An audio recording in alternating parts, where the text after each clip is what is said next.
Chapter 900. She was very beautiful, with fashionable long curly hair hanging on her shoulders, and delicate makeup on her face. She wore a long pink coat with a white dress, looking cute and pure. She was expressionless and a little arrogant. It was the first time that Lily had seen this woman. At a glance, she could see that this woman was a little cold and a little arrogant. The woman seemed to look over, and when she saw Lily, her eyes seemed to be surprised. Lily didn't know who this woman was. Meeting her eyes, Lily was calm, smiled at her and nodded. The woman outside was talking to the person next to her through the glass door, but her eyes were looking at Lily. When the editor-in-chief next to her was talking to the woman, her eyes were also looking at Lily. Lily felt a little inexplicable and touched her face. But soon she turned her head and continued to work. However, what Lily didn't know was that because of this look, her career had changed greatly. When she went to work the next day, Lily was transferred to the company's front desk by the editor-in-chief. Lily felt a little inexplicable. She was clearly working as an assistant editor. How did she suddenly become a front desk lady? Although she was puzzled, as a new employee, the most important thing she could do was to be obedient.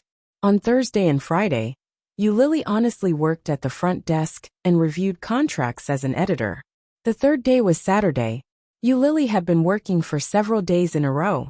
The work intensity was not high, but she suddenly started to work, so she was still a little tired.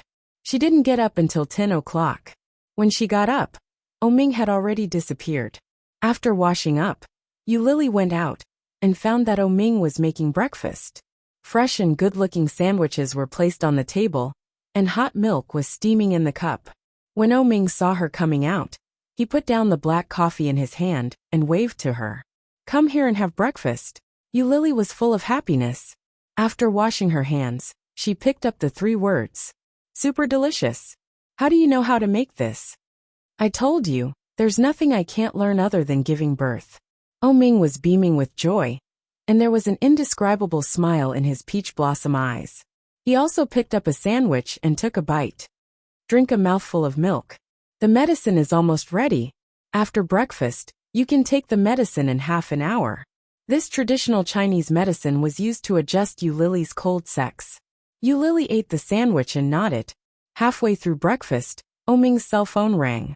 Lily glanced at it and vaguely saw a name on the screen. Shin Manting. Lily paused, but she quickly looked away and pretended not to see anything. Oming didn't feel that anything was wrong. He calmly picked up the phone and ate his breakfast.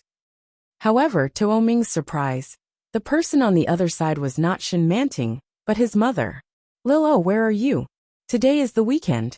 Come home. I haven't seen you in a long time. I miss you." When Oming heard this, he paused in the act of eating and looked at the time before saying, "All right, then wait for me. I'll go home in a bit." "Go home." When Lily heard these 2 words, she looked up at him. What he said was "go home." Didn't Oming dislike Shin Manting and that fiancé? But why would he have a family with her? Chapter 901. What he said was to go home. Didn't Oming dislike Shin Manting and his fiancé? But why would he have a family with her? And the word "go home" came out of his mouth. It was so natural, which was not like a reaction to someone he hated. Lily felt a little uncomfortable and watched him make the phone call. Oming met Lily's eyes and looked very calm. After hanging up the phone, Oming ate the sandwich quickly and said, "Today is the weekend, I will go home." Then he stood up and was ready to go back to the room. Lily watched him stand up, holding the sandwich in her hand slightly tightened, and shouted, "Oming!" "Yes." Oming turned his head and looked at her. Lily looked at his calm expression and felt a little strange in her heart. She asked, "Who was the person who just called?" "My mother. She asked me to go home." When Lily heard this, her heart seemed to be hit by something, and she felt a little uncomfortable. Did he think that I didn't see it? The phone call just now was clearly from Shin Manting. Seeing that she was obviously unhappy, Oming smiled and walked to her side. He kissed her on the cheek and whispered, "Don't worry, I'll be back in a moment. I won't be gone for long." Lily looked at him for a long time, and then nodded. Oming quickly went into the room to change clothes, took the car key, and went out by himself. Eulili watched him go out, and her heart seemed to be blocked by a big stone. After finishing the rest of the breakfast, Eulili cleaned up, washed the dishes, took the medicine, and went into the study to draw. At the beginning, she couldn't get into the mood, and her mind was full of nonsense. After about 2 hours, Eulili felt something. She picked up the pen and began to draw. The day passed quickly, and Eulili didn't have lunch at noon. After all, she was a novice, and she didn't know how to outline mini scenes, so she had to find some landscape pictures to copy while drawing. After a whole day, Eulili only drew one grid, and the efficiency was very low. Eulili's neck hurt after bowing her head all day. Twisting her neck, Eulili stood up and stretched. She ate some bread to fill her stomach, and went to the supermarket to buy groceries. When Eulili put the rice cooker down, she gave Oming a call. Oming quickly picked up, but it sounded a little noisy on the other end. It sounded like an elderly woman talking. Eulili heard it clearly and asked, "Oming, when are you coming back?" As he asked this question, the surroundings grew quieter and quieter. Obviously, Oming was avoiding the crowd to make the call. Soon, a pleasant and magnetic voice could be heard saying, "Later. Have you had lunch?" "When do you mean later?" Eulili avoided his question and said, "Remember to come back early." "All right, have you taken the medicine?" "Remember to take your medicine." "Remember to eat." "Remember to drink more water." The series of reminders warmed Eulili's heart. "Well, you too. Remember to drink water and drive carefully." "Okay, I'm a little busy here. I'll hang up first." "All right." Eulili threw her phone on the sofa and was in a good mood. Chapter 902. Eulili's culinary skills were excellent, especially the braised pork. Oming loved it every time, but it was a little troublesome, so Eulili didn't want to do it most of the time. That day, she saw that the streaky pork tasted good, so she bought some. It took Eulili more than 40 minutes to prepare that dish. She busied herself in the kitchen. When all the dishes were ready, it was almost 7 p.m. Eulili looked at the time and called Oming. But this time, the phone rang for a long time, but no one answered. Finally, after a dozen rings, the phone automatically hung up. Eulili called again, but this time, it rang a few times before it was picked up. It was very quiet on the other end of the line. Only Oming's voice could be heard. "Hello." Eulili heard Oming's voice and was a little unhappy. She asked coquettishly, "Why aren't you back yet?" It was a little too quiet on the other end of the line. Even when he spoke, there was an echo. He said later, "I'm eating with my mother now.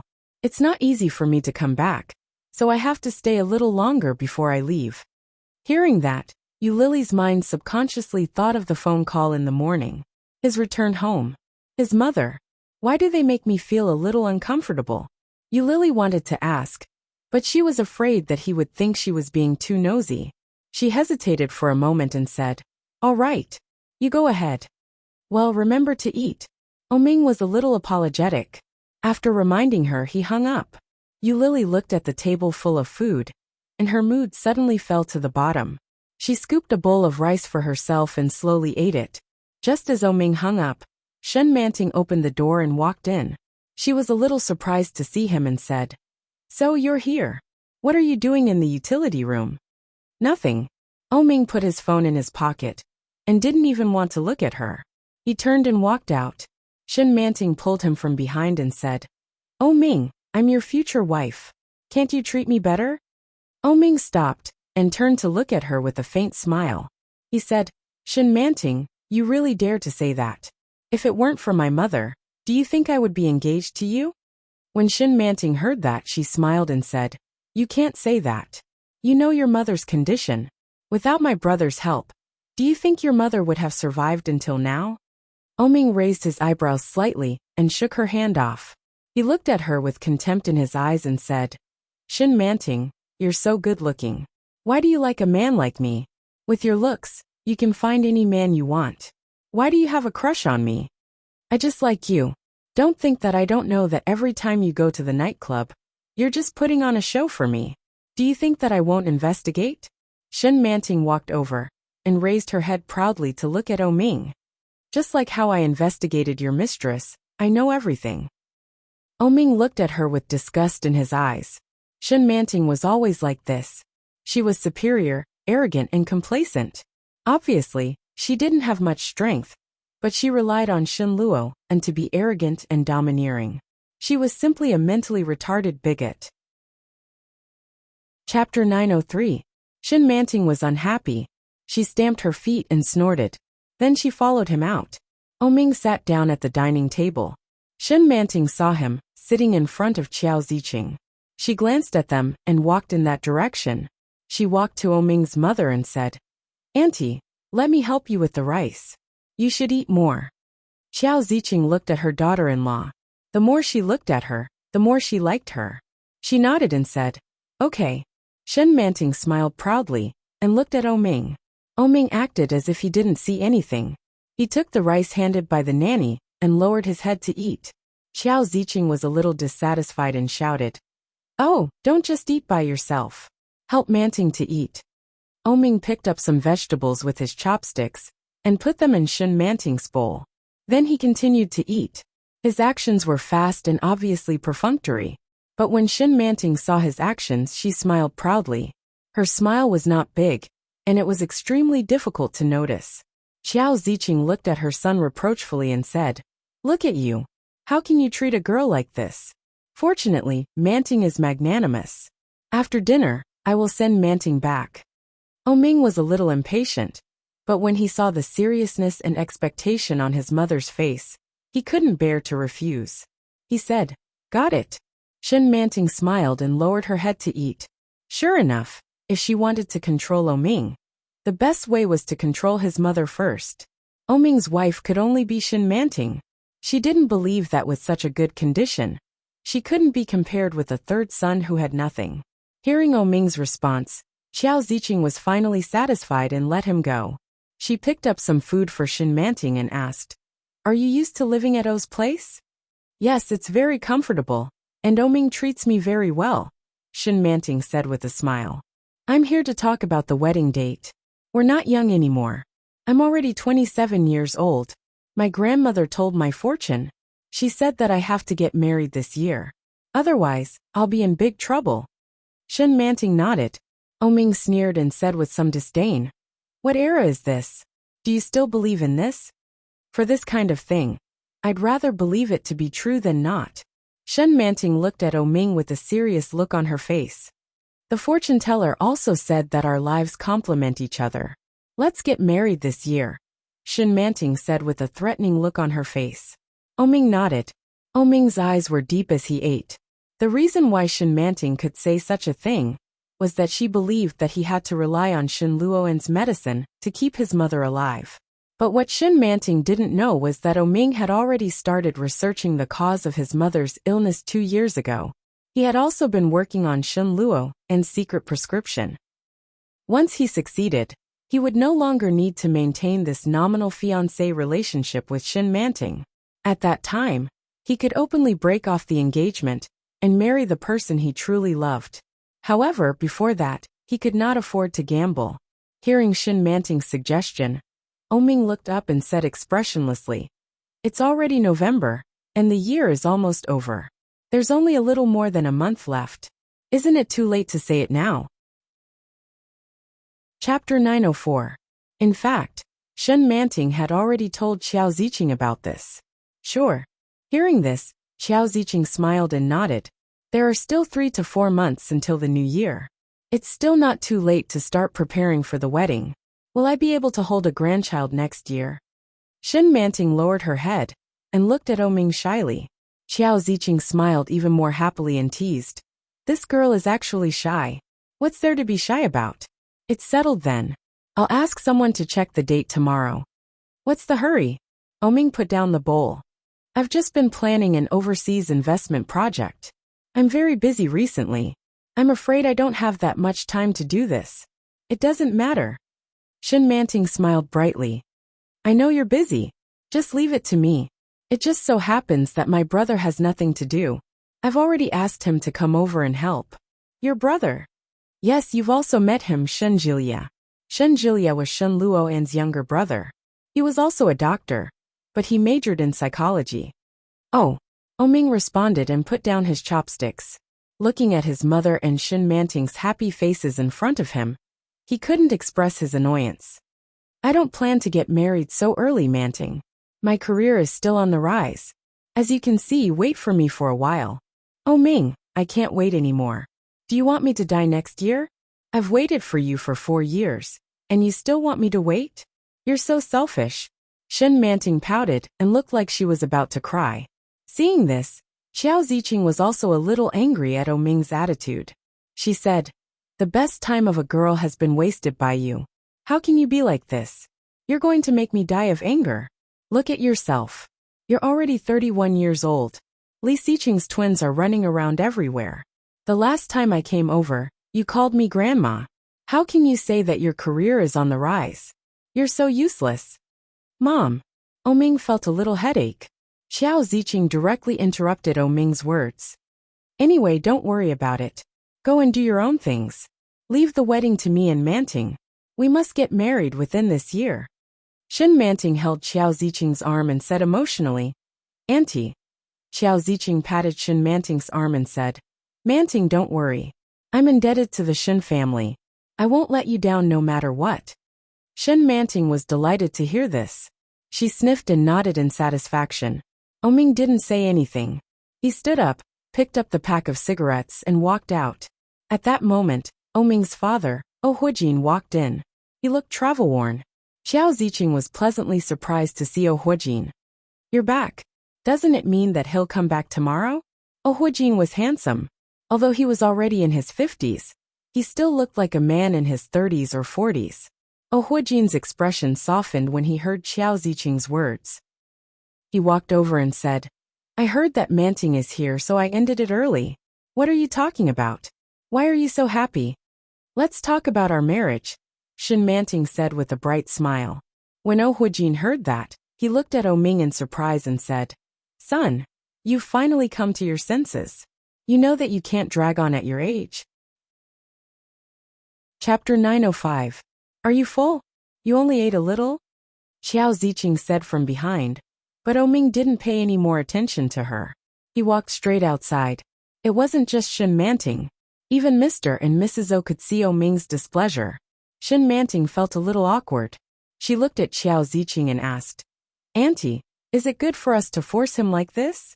Xiao Ziqing looked disapproving and said, It's not right for you to think that way. Back then, when Lao married me, he was also very unwilling. Later on, he still doted on me like a treasure. Let me tell you, men have to be forced. If you don't force him, he won't be able to do anything.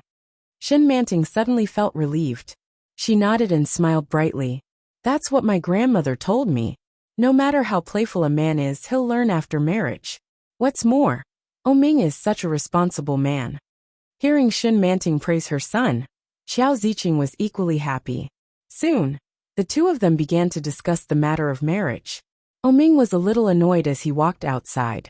After lighting a cigarette, he dialed the number to the Pharmaceutical Research Institute that he had privately built. He asked about the progress, and they said a lot. But in the end there was still no result. Ming was already in a bad mood, but it suddenly became even worse. He regretted it.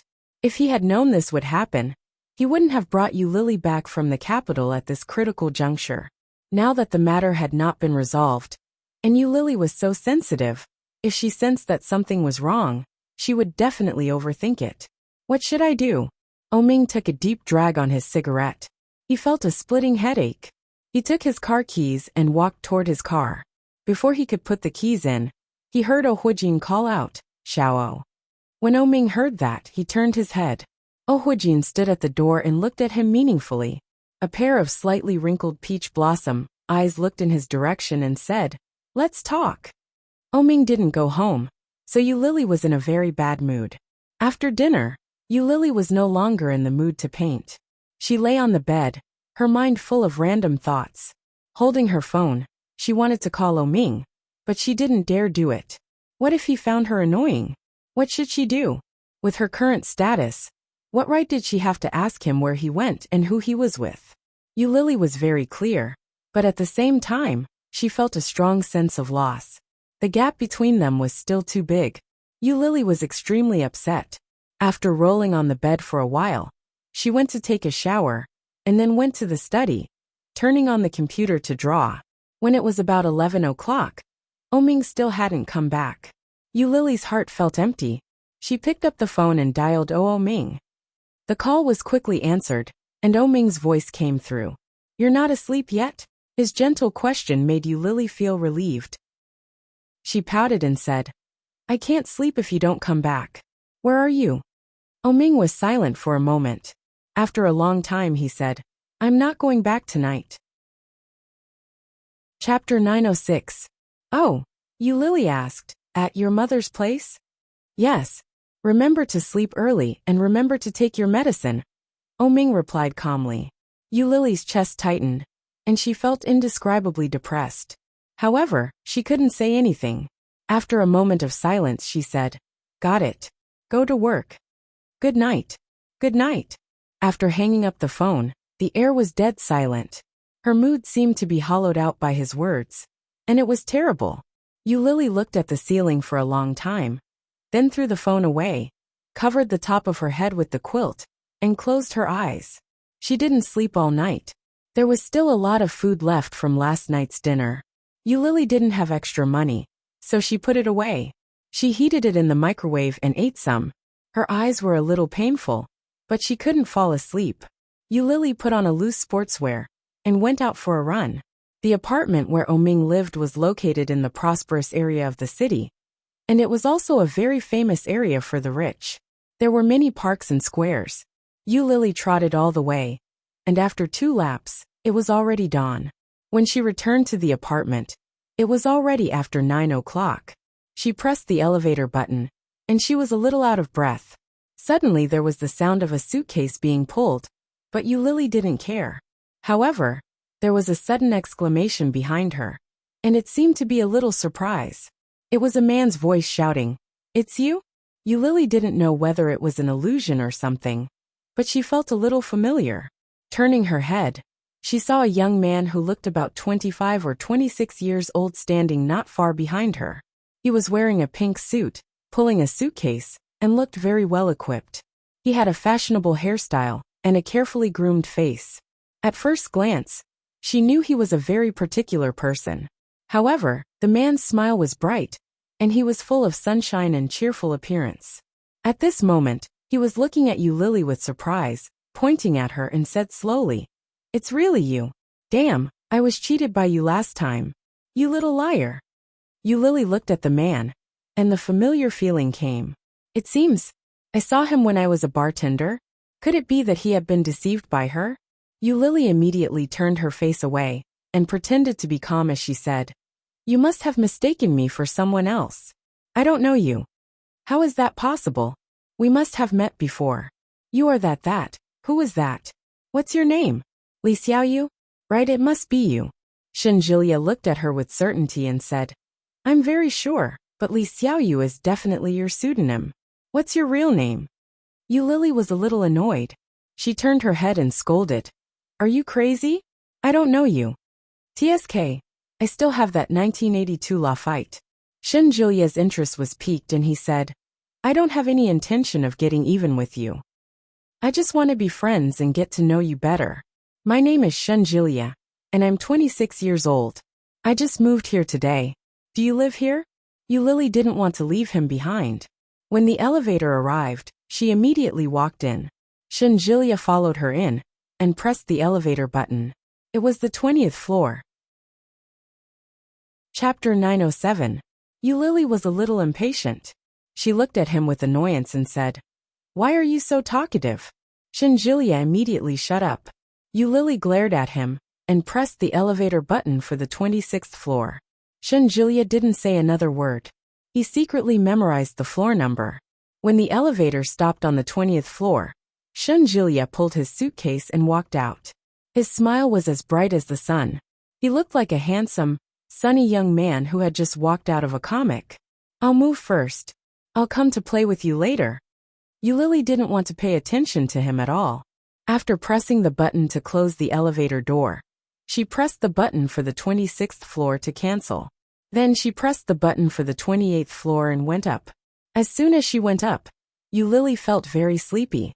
She changed her clothes, hugged the quilt and fell asleep.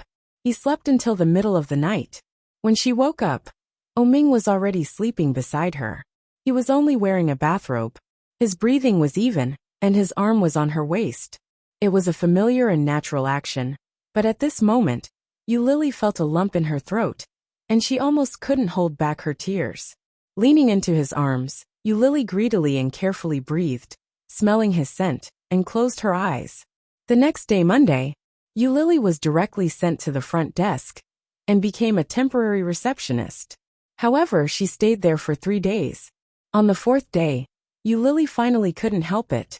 She went to the chief editor's office and knocked on the door. "Come in." After Yu Lily went in, the chief editor just glanced at her, then lowered her head and said, "What's the matter?" "Chief Editor Zhou, when I came here, I was interviewed for the position of an editorial assistant, not a receptionist. Why did you ask me to go to the front desk?" Chief Editor Zhou pushed her glasses and said matter-of-factly, "You are a newcomer, so you should help each other. The front desk is temporarily short of staff, so I just asked you to fill in for a few days. A new receptionist will come tomorrow, and you can go back to the office to work tomorrow." This explanation was a bit far-fetched. Shan Yu was still a newcomer. Why did Yu Lily work at the front desk instead of Shan Yu? Yu Lily was not very convinced, but when she heard this, she had nothing to say. The next day, when Yu Lily went to work again, she went straight to the office to wait for her shift, instead of going to the front desk. Ziyu saw her and said, "Aren't you supposed to be working at the front desk? Why are you still here?" "The chief editor said that I can come back to work here. There will be a new receptionist coming today." Ziyu nodded. "If that's the case, go through this stack." All right. Yu Lily started working diligently. After about an hour, the chief editor walked into the office. She was a little angry and shouted, "Where is Yu Lily? Where is Yu Lily?" She looked up and raised her hand. "I'm here. Don't you know that there's no one at the front desk? The delivery man is throwing a tantrum over there. Go and collect the package." Yu Lily felt puzzled and said, "Chief Editor Zhou, what does the delivery man's anger have to do with me? I'm not the receptionist, am I?" When Editor-in-Chief Zhou heard this, she was a little angry and said, "Didn't I tell you to be the receptionist first? You are so disobedient. How can I use you?" Chapter 908. Yu Lily heard the implication and was a little annoyed. Was there anything wrong with what she said? Or was the editor-in-chief just not happy with me and wanted to fire me? But even if she was angry, Yu Lily's job was not easy. Yu Lily could still bear such a degree of targeting. She explained patiently, "Editor-in-chief, I heard you say yesterday that I could go back to the office to work today, so I came back directly. If you had told me that I couldn't come back and had to work at the front desk, I wouldn't have come back to the office." Editor-in-Chief Zhou was a little angry and sneered. "Do you mean to blame me? Is it my fault?" "No, I just said that." "Aren't you blaming me?" "Well, I didn't make it clear. This time it's my fault. Go to the front desk." After that, Editor-in-Chief Zhou turned and left. Yu Lily was a little embarrassed, and many colleagues looked over. Especially Shan Yu. When she looked over, there was sympathy in her eyes. Yu Lily endured the grievance in her heart and returned to the front desk. After collecting all the packages, she sat at the front desk and reviewed the contracts. She didn't know how long she had been alone. After a while, Yi Qianqian handed a cup of coffee to Yu Lily and said, "Take a break and have a cup of coffee." Yu Lily looked at Yi Qianqian gratefully and thanked her sincerely. "Thank you." Yi Qianqian smiled. After looking around, she went to the front desk and sat with Yu Lily. She whispered, "There was a front desk here, and you should have seen it once. It was the first day you came to work." She was still working, but suddenly the editor-in-chief asked her to go home. The next day, she asked you to be the front desk and assistant. Did you have a grudge with editor-in-chief Zhou before? Yu Lily had expected that editor-in-chief Zhou was deliberately targeting her, but she still felt a little wronged when she heard it from her colleagues. After thinking about it carefully, Yu Lily felt that there should be no reason for her to offend the editor-in-chief. Shaking her head, Yu Lily looked at Yi Qianqian and asked, How long have you been working here? Me. It's been more than 3 months. Yi Qianqian took a sip of coffee and smiled. She said, Eurasian Comics is a new website. It's only been open for less than 3 months. But from the looks of it, it has a promising future ahead of it. But if you work at the front desk, you won't have much of a future. You have to strive to become an assistant editor as soon as possible, so that you can slowly learn things. How could you Lily not understand this? But at the moment, Editor-in-Chief Zhou was their boss. Above Editor-in-Chief Zhou, there was a chief editor. However, the chief editor did not come here often. It was said that he would only come here once or twice.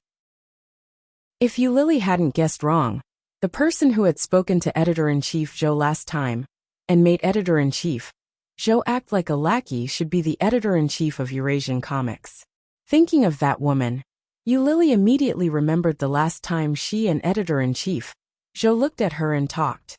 Is it because of that woman that Editor-in-Chief Zhou is targeting me? But when did she offend her? You Lily frowned and thought for a long time, but she couldn't figure out the reason. Speak of the devil. You Lily inadvertently looked up and saw the woman at a glance. It was the woman who had a pleasant conversation with Editor-in-Chief Zhou a few days ago. She was suspected to be the chief editor. Chapter 909. Shin Manting walked over with a beautiful handbag. She was twirling a furry ball in her hand. It was a beautiful furry ball of bright red color. You Lily recognized it at a glance. This fur ball seemed to be the latest decoration of a luxury brand. It was made from the most beautiful part of the tail of the red fox. It was particularly precious. She had seen it in a magazine and liked it very much. Unfortunately, although you Lily liked it, she couldn't afford it. Seeing her coming over, Yi Qianqian felt a little familiar, so she nodded with a smile. However, Shen Manting didn't even look at Yi Qianqian. She looked straight at you Lily and asked, Is your chief editor Zhou here? Yes, in the office. Let me call her for you. While you Lily was talking, she had already picked up the phone and called Chief Editor Zhou. Shen Manting looked at her with a big smile and said, Thank you.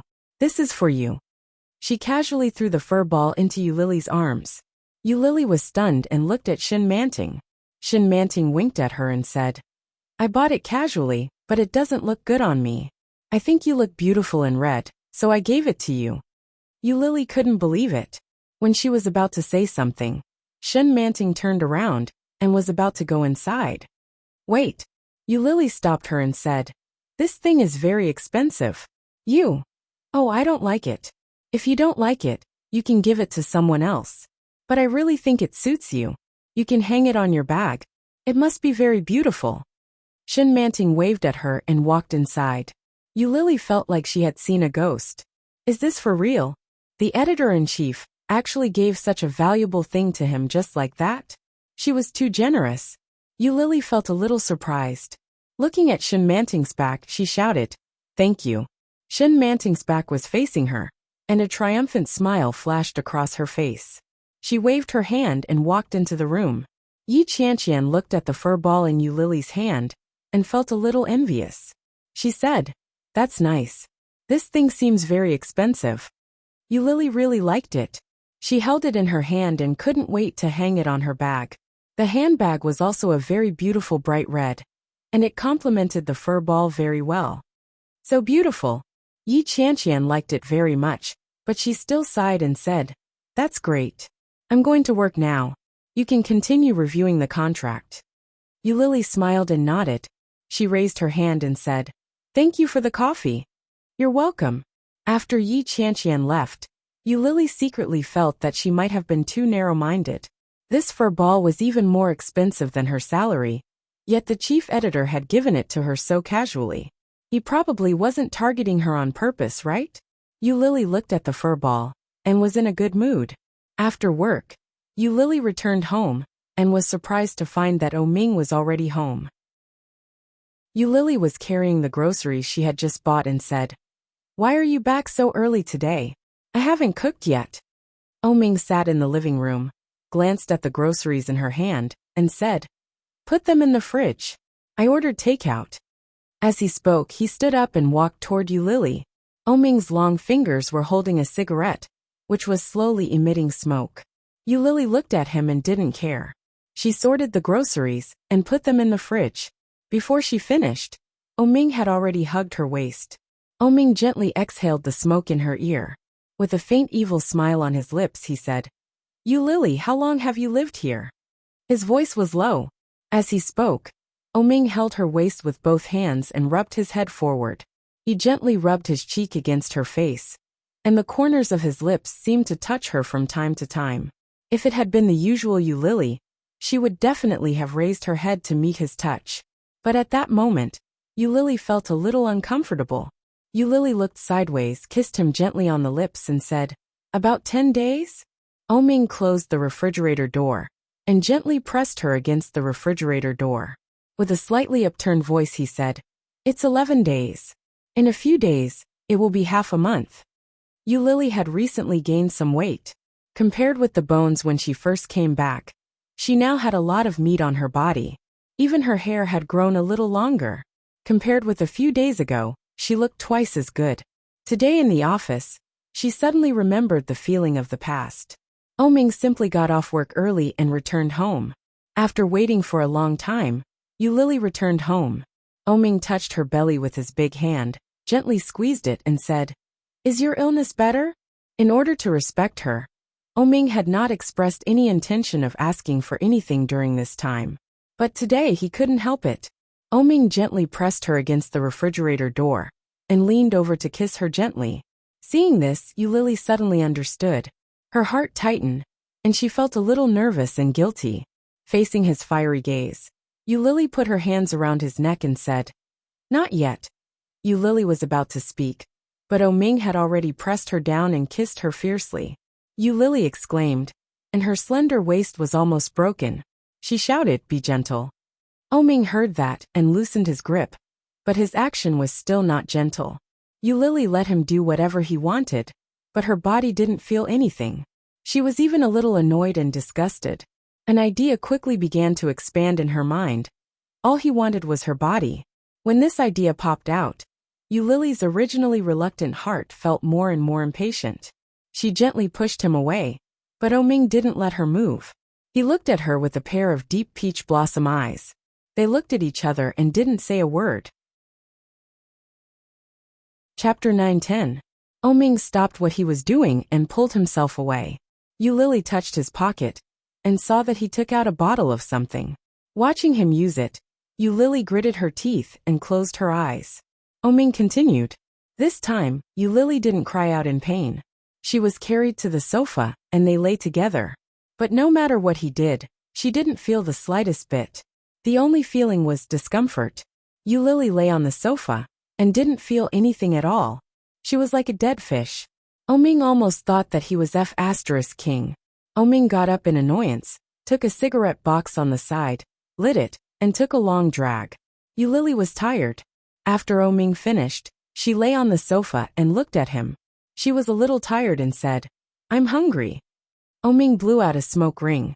Looking at her innocent expression, he felt even more annoyed in his heart. This woman always had such an expression on her face. Even when he was at his most excited, she would still call him perfunctorily. How could a man tolerate this? Oming narrowed his eyes and said, "Someone will deliver the food at 8 o'clock."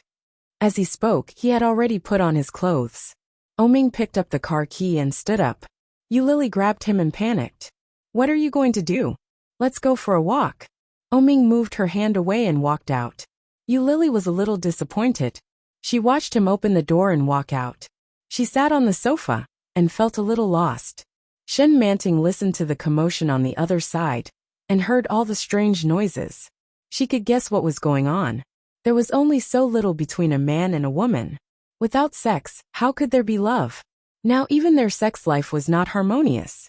Oming was at such a young and vigorous age, and his physical condition was so outstanding. Who would be able to endure it?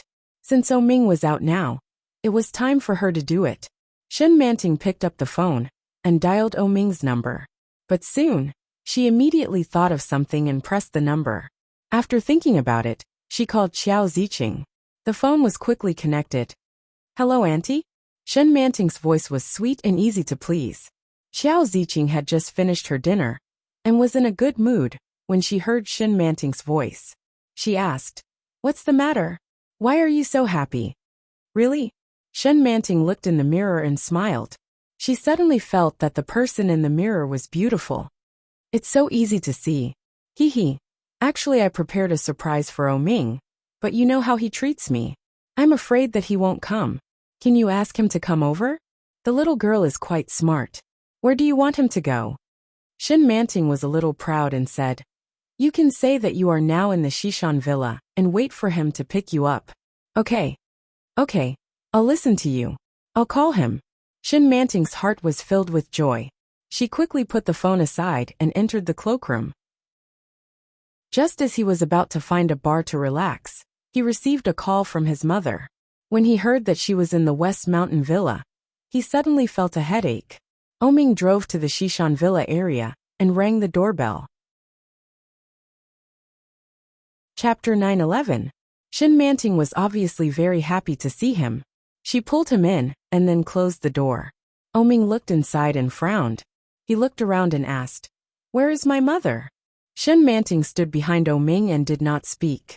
Oming turned around impatiently, but when he turned around he was stunned. Shin Manting had taken off her bathrobe. When Oming turned around, he saw Shin Manting's sexy figure at a glance. Her sexy black lace underwear accentuated her fair skin, making it look even more tender and beautiful. Oming's eyes fell on her body immediately. Her beautiful body proportion, well-maintained skin, and figure were all the best. Shin Manting leaped up and pounced on Oming. Oming was shocked and subconsciously wanted to avoid her. Shin Manting had expected it. She turned around and hugged him tightly. Shin Manting was a little shorter than Yu Lily, but she was much sexier than Yu Lily. She was petite and exquisite. From Oming's point of view, he could clearly see Shin Manting's deep white cleavage. Seduction. Oming was a man, and a normal man in the prime of his life. He didn't enjoy himself at home. Now seeing such a picture, Oming only felt his throat tighten. Shin Manting sensed his reaction and kissed him on the lips. Oming swallowed a mouthful of saliva. Seeing her obvious seduction, he suddenly felt that he couldn't control himself. However, at the same time, his mind seemed to think of Yu Lily's beautiful face. Oming turned his head and reached out to push her away. With a straight face, Oming looked at Shin Manting in front of him and was a little annoyed. "What are you doing?" Shin Manting had delicate makeup on her face.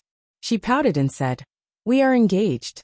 Isn't it normal to meet each other's physical needs?" As she spoke, she walked toward Oming and said, "Sooner or later, we will be husband and wife. Oming, don't leave tonight." When Oming heard that, his eyes flashed with disgust, and he said angrily, "Are you so short of men? TSK, your words are too hurtful. Oming, you are my fiancé. Isn't your first duty to satisfy me?" Shin Manting walked up to him and gently placed her hand on his shoulder. "It's better than staying with a mistress who can't satisfy you, right?" When Oming heard that, his beautiful peach blossom eyes shone with a sharp light. Shin Manting was startled by the look in his eyes and stopped in her tracks. "What do you know?"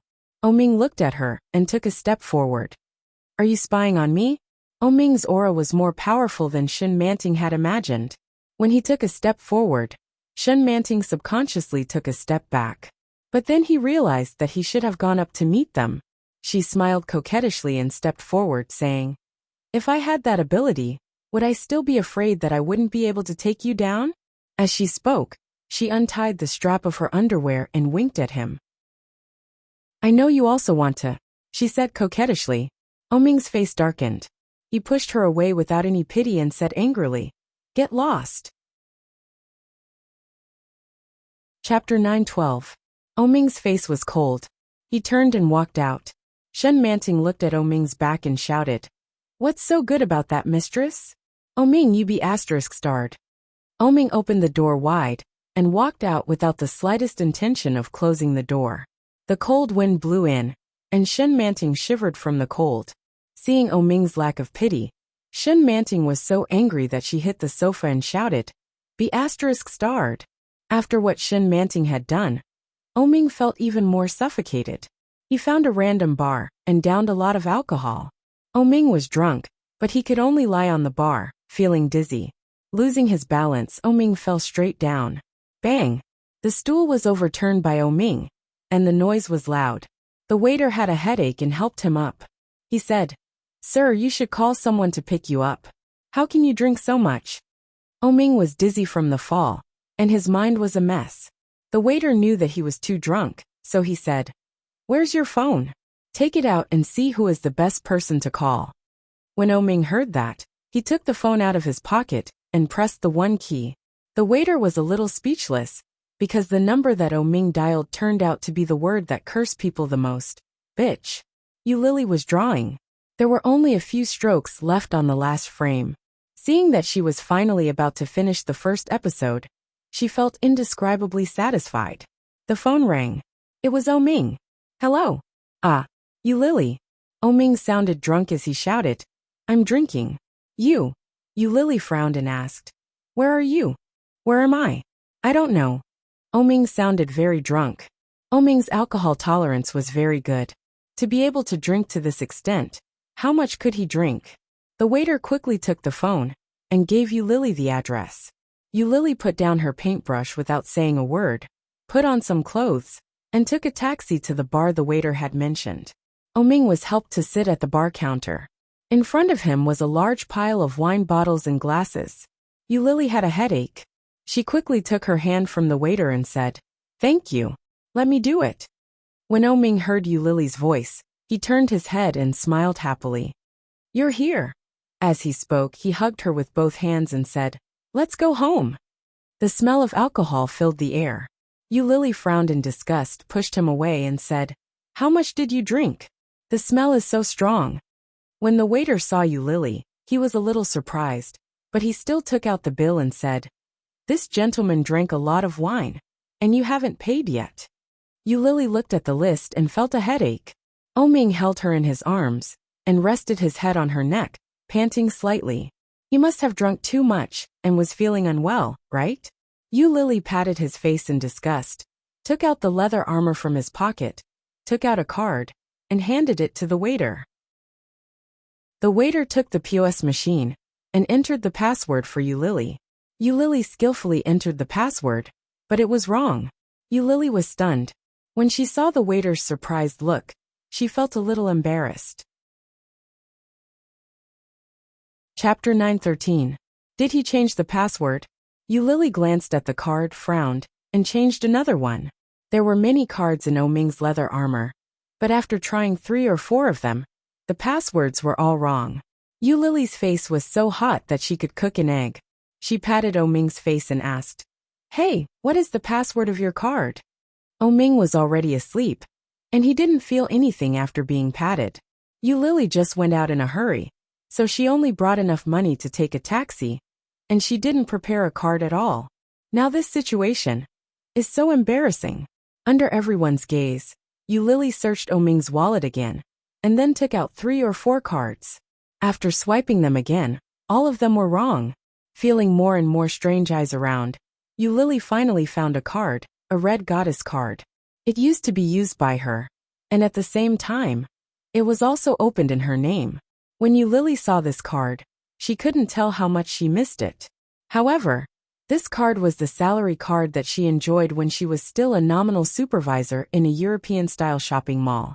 At that time, she managed 3 or 4 stores, each of which was a big brand with very good business, so the dividends were naturally not to be underestimated.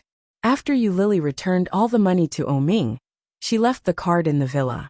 Oming had already cancelled her dividends, and now, there should be no money in it. However, it was the last card in Oming's wallet. Sighing in her heart, Eulili handed the card to the waiter. At this point, she could only make a desperate attempt. The password of this card was Oming's birthday. Oming said it himself, and Eulili didn't change it back later. Eulili entered the password, and she had already prepared the excuse to put it on credit.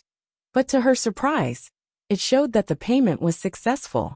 The waiter finally breathed a sigh of relief and said, "I will help you take him back.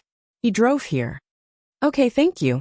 The waiter helped Oming back to the car, and Eulili took the car key from Oming's pocket and drove back to the apartment. Oming was lying in the back seat all the way, and he howled from time to time. Lily parked the car in the garage. When she looked at the back seat, Ming had already fallen into the gap of the car seat. Lily was exasperated. She reached out and pulled Ming up. That's too much. Why did you drink so much?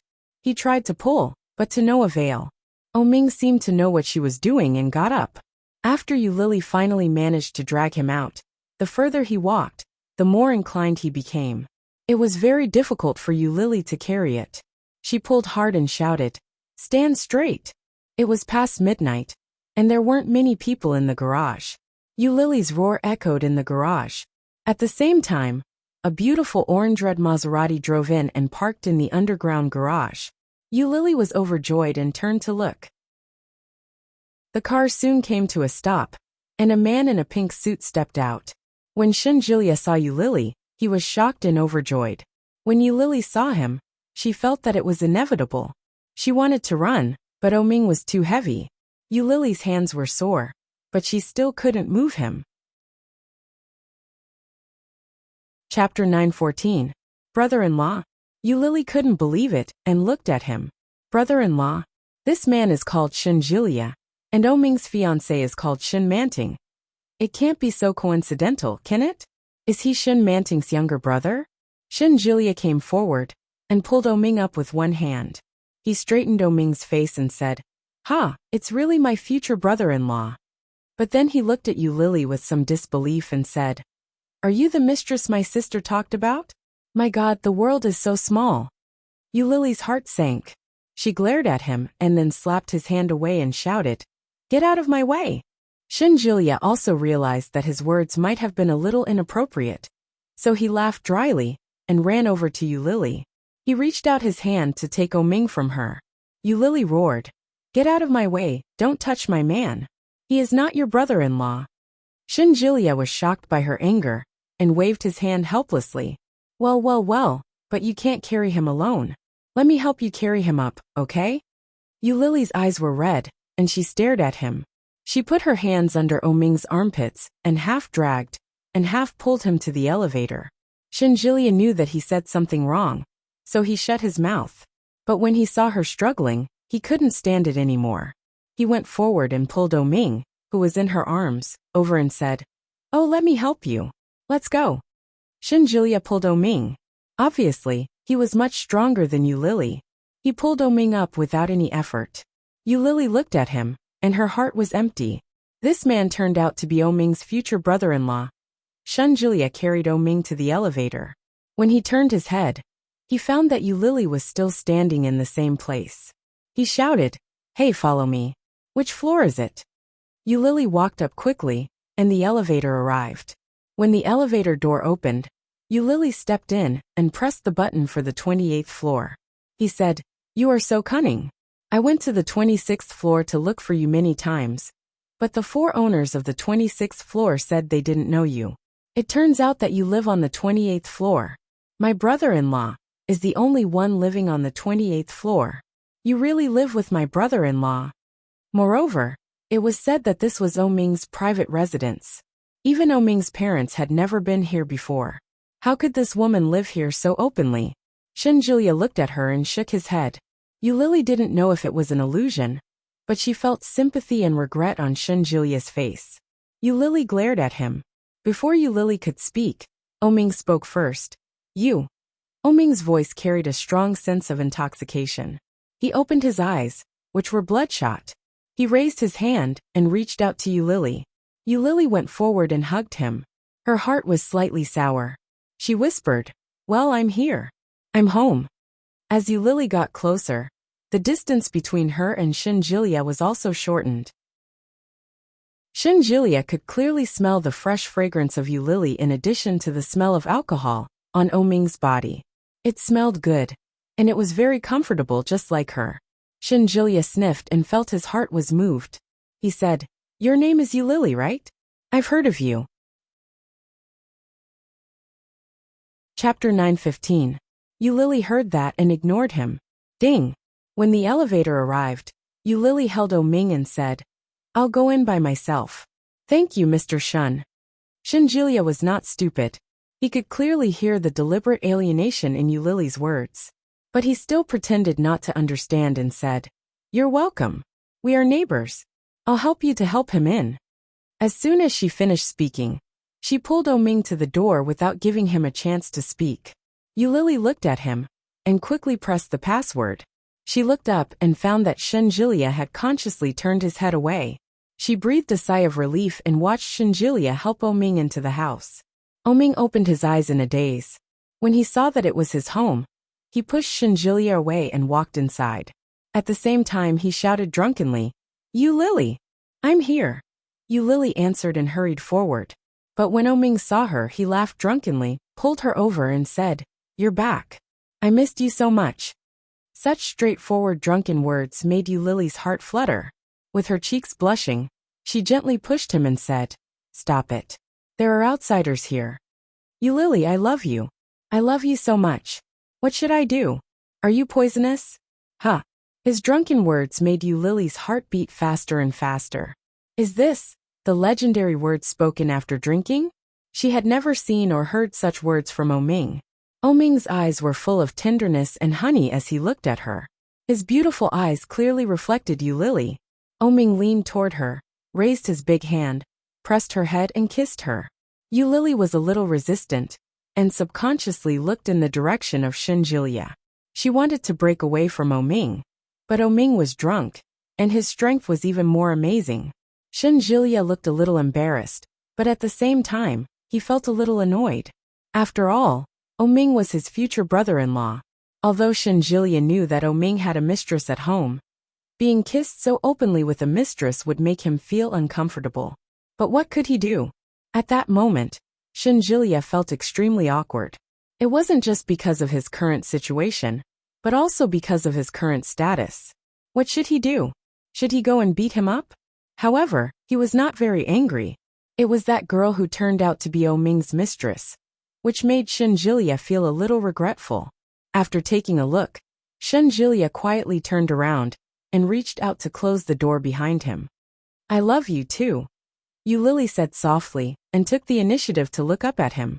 Oming wasn't very conscious, but he knew who the woman he was holding was. Hearing her words, he chuckled softly, carried her to the sofa and sat down. Oming hugged her and lay on the sofa with a satisfied smile on his lips.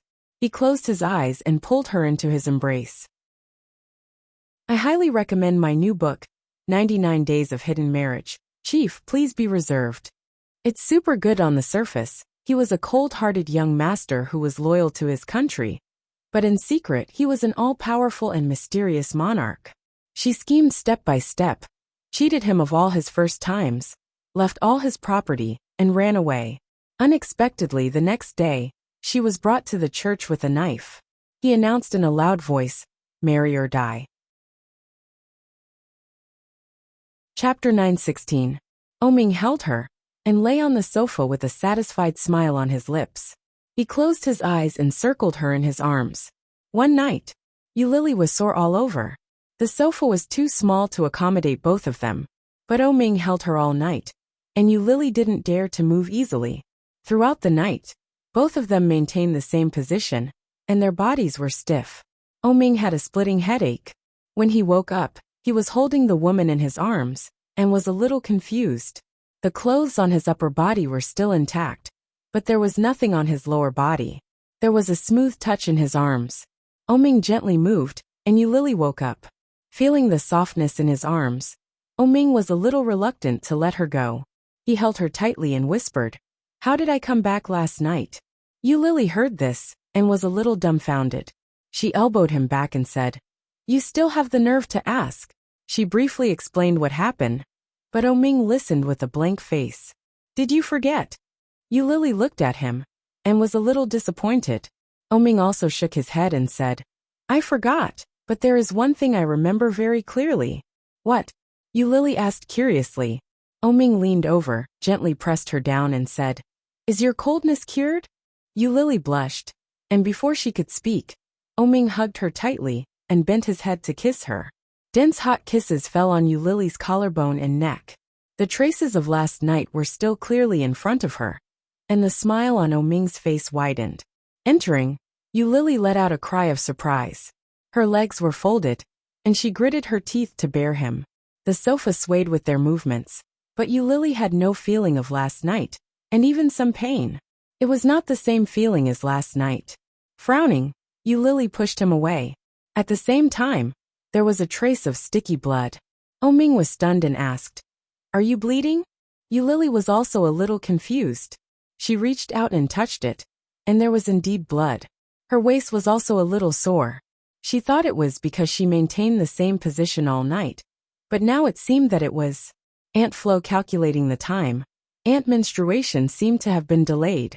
Under normal circumstances, it should have happened the day before yesterday, or the day before yesterday.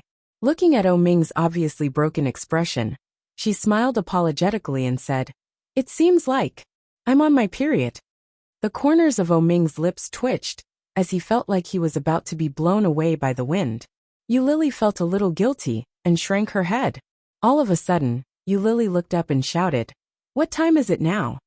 Looking at the time, it was already past 8 in the morning. It's over, it's over." Lily hurriedly put on her clothes and said, "It's too late for work. What should I do? The editor-in-chief doesn't like me. If he finds out, he will fire me directly. It's all your fault." When Ming heard that, he frowned and looked at her. "The chief editor is against you? Why? How would I know why? I was there to interview for the position of assistant editor, but the chief editor insisted that I go to the front desk. He even gave me a look as if I was taking advantage of him. Oh my God, this is ridiculous." Chapter 9:17. "No, if I ask for leave, editor-in-chief Joe will deal with me. I don't want to lose this job." Lily shouted as she put on her clothes. She looked at the time. It was almost 9 o'clock. It would take at least half an hour to get there. Lily felt that her life was bleak. She sat on the sofa in despair and shouted, "It's over. I'm doomed to be late." Ming looked at her timid appearance and felt helpless. Lily didn't notice the change in Ming's expression. She quickly changed her clothes, put on a sanitary pad, picked up her bag and ran. But when she started running, Lily suddenly felt sore all over. Damn it! It was not only because she didn't sleep well last night, but also because of her period and the crazy morning. Lily took the subway to the company and was ready to be scolded by editor-in-chief Joe. Gasping, Lily looked at the time. Lily knew that she couldn't escape the scolding, so she ran to editor-in-chief Joe's office. Seeing editor-in-chief Joe sitting at the desk, she closed her eyes and shouted, "Editor-in-chief Joe, I'm sorry I'm late." Her voice was loud and full of infinite sincerity. However, the storm that she imagined did not come as expected. Lily quietly opened her eyelids and looked forward. Editor-in-chief Joe seemed to be in a heavy mood, staring at Lily. Lily felt her hair stand on end. She shrunk her head and said, "Today Did you punch in?" Editor-in-chief Joe looked at her, and her voice was indescribably soft. Lily closed her eyes, shook her head again and said, "Not yet. Go and punch in. There are a lot of contracts waiting for you to review today. You asked for leave today. Go and study with Yi Qianqian." Lily was a little stunned. Looking at the kind editor-in-chief Joe in front of her, she felt that the sun was rising from the west. She didn't scold me? Why? She actually asked me to study with Yi Qianqian? My God, is today the end of the world? However, the more editor-in-chief Joe behaved like this, the more Lily dared not act rashly. Looking at editor-in-chief Joe, Lily asked, "What about the receptionist?" "The staff at the front desk will be here next week. You have to learn first before you can be a good editor. Go and clock in. Since this is the first time you've been late, I won't deduct your salary. If there's a next time, I won't let you off so easily." Lily felt a little confused. Today's editor-in-chief Joe is too easy to talk to. However, Lily couldn't have asked for more. After nodding, she ran away. When Lily left, editor-in-chief Joe immediately breathed a sigh of relief. She looked at the young face on the computer screen and said with a smile, "Special Assistant Sue, as you can see, I have nothing to say about you, Lily. I hope you won't complain to the president. I didn't know that she had a relationship with the president. It was Miss Shun who asked me to do this. If I had known, I wouldn't have listened to her." When Su Qing heard this, he shook his head and said, "It doesn't matter. Go to the Human Resource Department at the headquarters to go through the formalities." Assistant. Chapter 9:18. He didn't even give her a chance to explain or redeem herself. Editor-in-Chief Zhou's face suddenly turned pale, and she couldn't believe it. Editor-in-Chief Zhou's strength was beyond doubt. But the most important point was that Editor-in-Chief Zhou knew how to read people's words and expressions. Although it was a bit despicable, such a method was undoubtedly time-tested. But who knew that I would fall into such a trap? Could it be that the face of the future CEO's wife was not as important as that of a special assistant? Although Yu Lily was appointed by Special Assistant Su to stay, she is still the future wife of the president. How could Special Assistant Su do this? The more Editor-in-Chief Zhou thought about it, the angrier she became. Special Assistant Su wants to abuse his power and fire me? Ha, what a joke. In any case, she was considered a wily old fox. How could she be fired so easily? Editor-in-Chief Zhou picked up the phone and dialed Shin Manting's number. Editor-in-Chief Zhou felt so wrong that her eyes turned red. Hearing that the phone was picked up, Editor-in-Chief Zhou immediately began to feel wronged. Editor-in-Chief Zhou told the story roughly, and even added oil and vinegar. Finally she asked, "What should we do, Miss Shin? Special Assistant Su has gone too far." Shin Manting seemed to chuckle and said, "I can't control this. After all, I also have to look at his mood. Maybe you can pretend to be pitiful and ask Yu Lily for help. Maybe she will sympathize with you and help you, so that you won't be fired." Yi Qianqian was speechless. "Miss Shun, I'm doing this to help you. If I didn't help you, how could I have transferred Yu Lily to the front desk? How could I have targeted her again and again? I know that you installed a listening device in the thing you gave her last time. Do you think she'll hate you to death if I tell her?" Editor-in-Chief Zhou's voice was a bit gloomy. "She doesn't seem to be on guard against you at all. If I remind her, what do you think she will do?" Yu Lily stood outside and heard those words clearly. She stood there in disbelief. Subconsciously, she glanced at the beautiful little fur ball hanging on her bag. That thing was really beautiful, and Yu Lily liked it very much. However, such a small thing actually had a listening device in it. Also, did Chief Editor Zhou just say Miss Shin? Is she Ming's fiancé Shin Manting? Yu Lily gritted her teeth angrily. It turned out that Shin Manting had already gotten close to her and was targeting her. Poor Yu Lily. She didn't even know it. If it wasn't for the fact that she wanted to come over and thank him, she would probably be in even more trouble in the next few days. Yu Lily angrily plucked the fur ball and planned to throw it away. But then, as if he had thought of something, he retracted the little fur ball. Since it was a listening device, it should be able to hear everything from her side, right? In other words, wherever fur ball was, all sounds could be clearly transmitted. Thinking of this, Yu Lily actually felt that it was a little fun. The corners of her lips curled up, and traces of playfulness flashed across her beautiful almond-shaped eyes. She had already delivered herself to his doorstep, so why should he let her off so easily? It was time to recoup the losses. Chapter 9:19. Looking at Editor-in-Chief Zhou inside, Yu Lily turned around and returned to her seat. Putting down her bag, Yu Lily went back to Editor-in-Chief Zhou's office. Editor-in-Chief Zhou might have just finished a phone call. Her eyes were red. When she saw Yu Lily, she sniffed and looked like she was about to cry. Yu Lily walked in and watched Editor-in-Chief Zhou close the door. Editor-in-Chief Zhou looked at her actions and felt a little inexplicable. At the same time, she was a little angry and asked, "What do you want to do?" Yu Lily did not answer. After sitting down, she looked around, then picked up her mobile phone and typed, "You don't have a listening device in here, do you?" Editor-in-Chief Zhou was stunned. She looked around and found that Shin Manting had sent gifts everywhere. It was hard to say, but seeing Yu Lily like this, she knew that she might have already known something. Editor-in-Chief Zhou stopped hiding and gave her a look. "Let's talk outside." The two reached an agreement for a while, and it was indescribably harmonious. Editor-in-Chief Zhou took Yu Lily to the rooftop of the company. In addition to her clothes, she did not even bring her mobile phone. She said, "Tell me, what do you want to say?"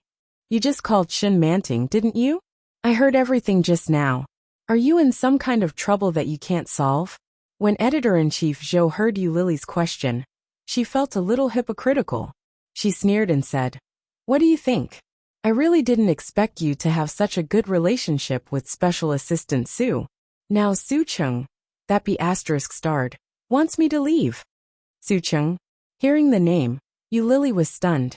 Su Chung, wasn't he the young man who worked with Oming in the capital? It turned out to be him. So her work was arranged by Oming? Yu Lily suddenly felt depressed. It turned out to be like this. Why did he ask you to leave? You went to Shin Manting?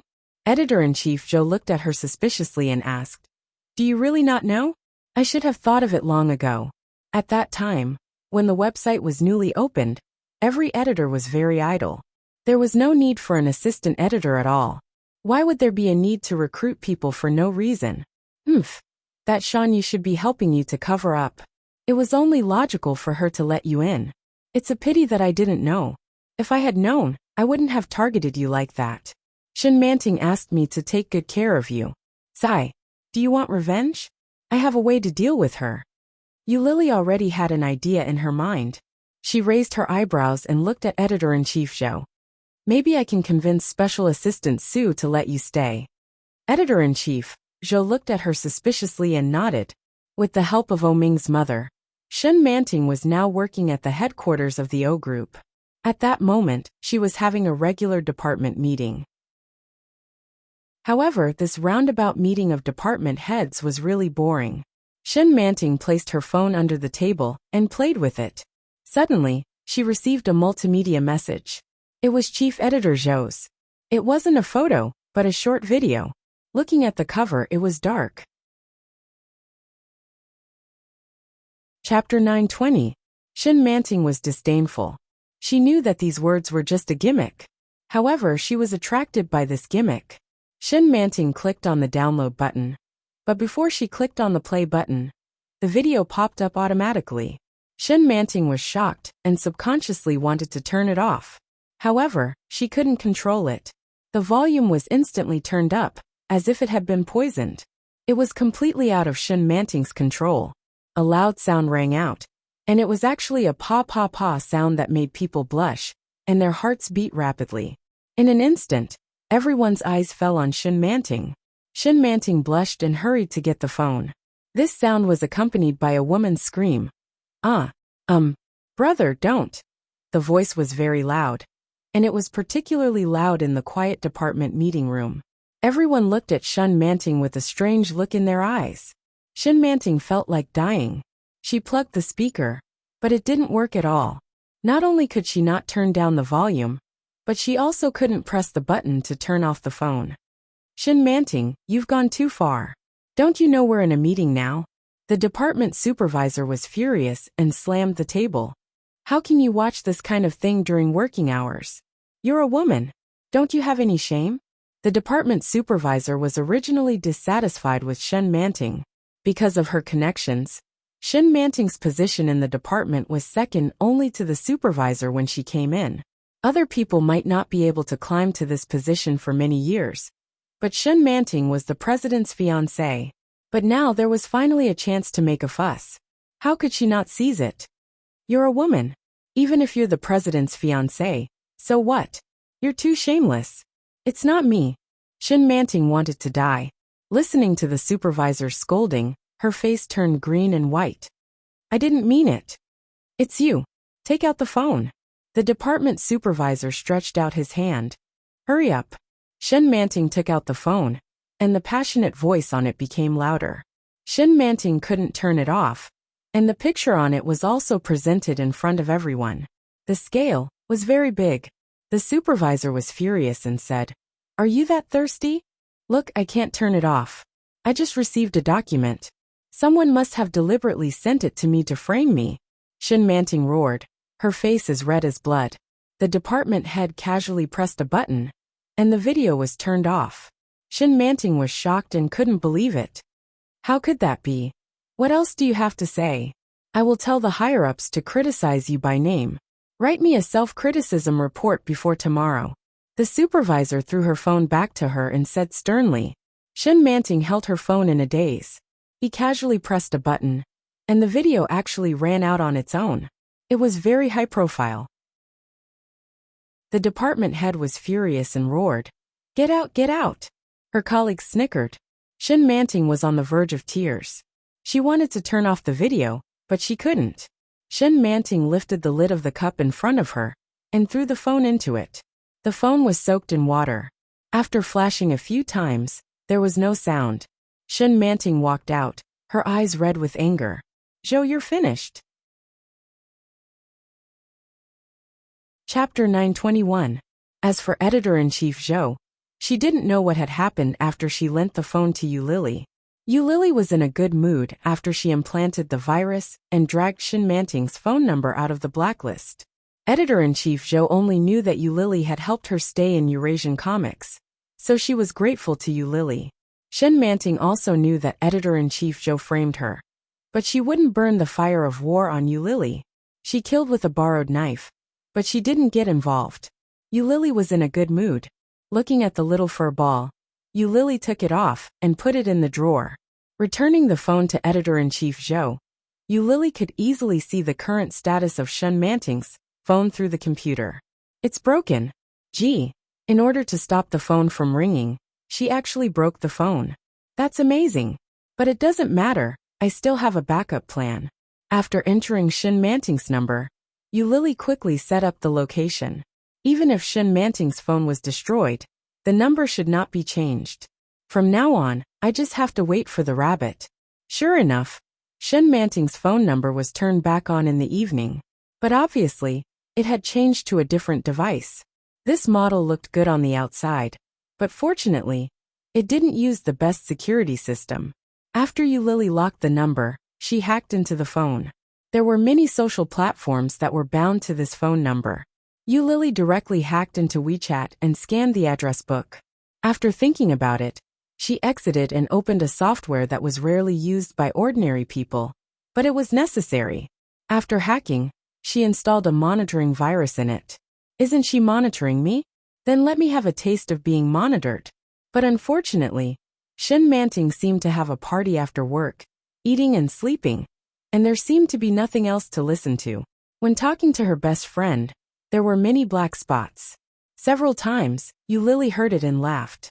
However, it was useless. Eulili called Su Chung and pleaded for Editor-in-Chief Joe without any integrity.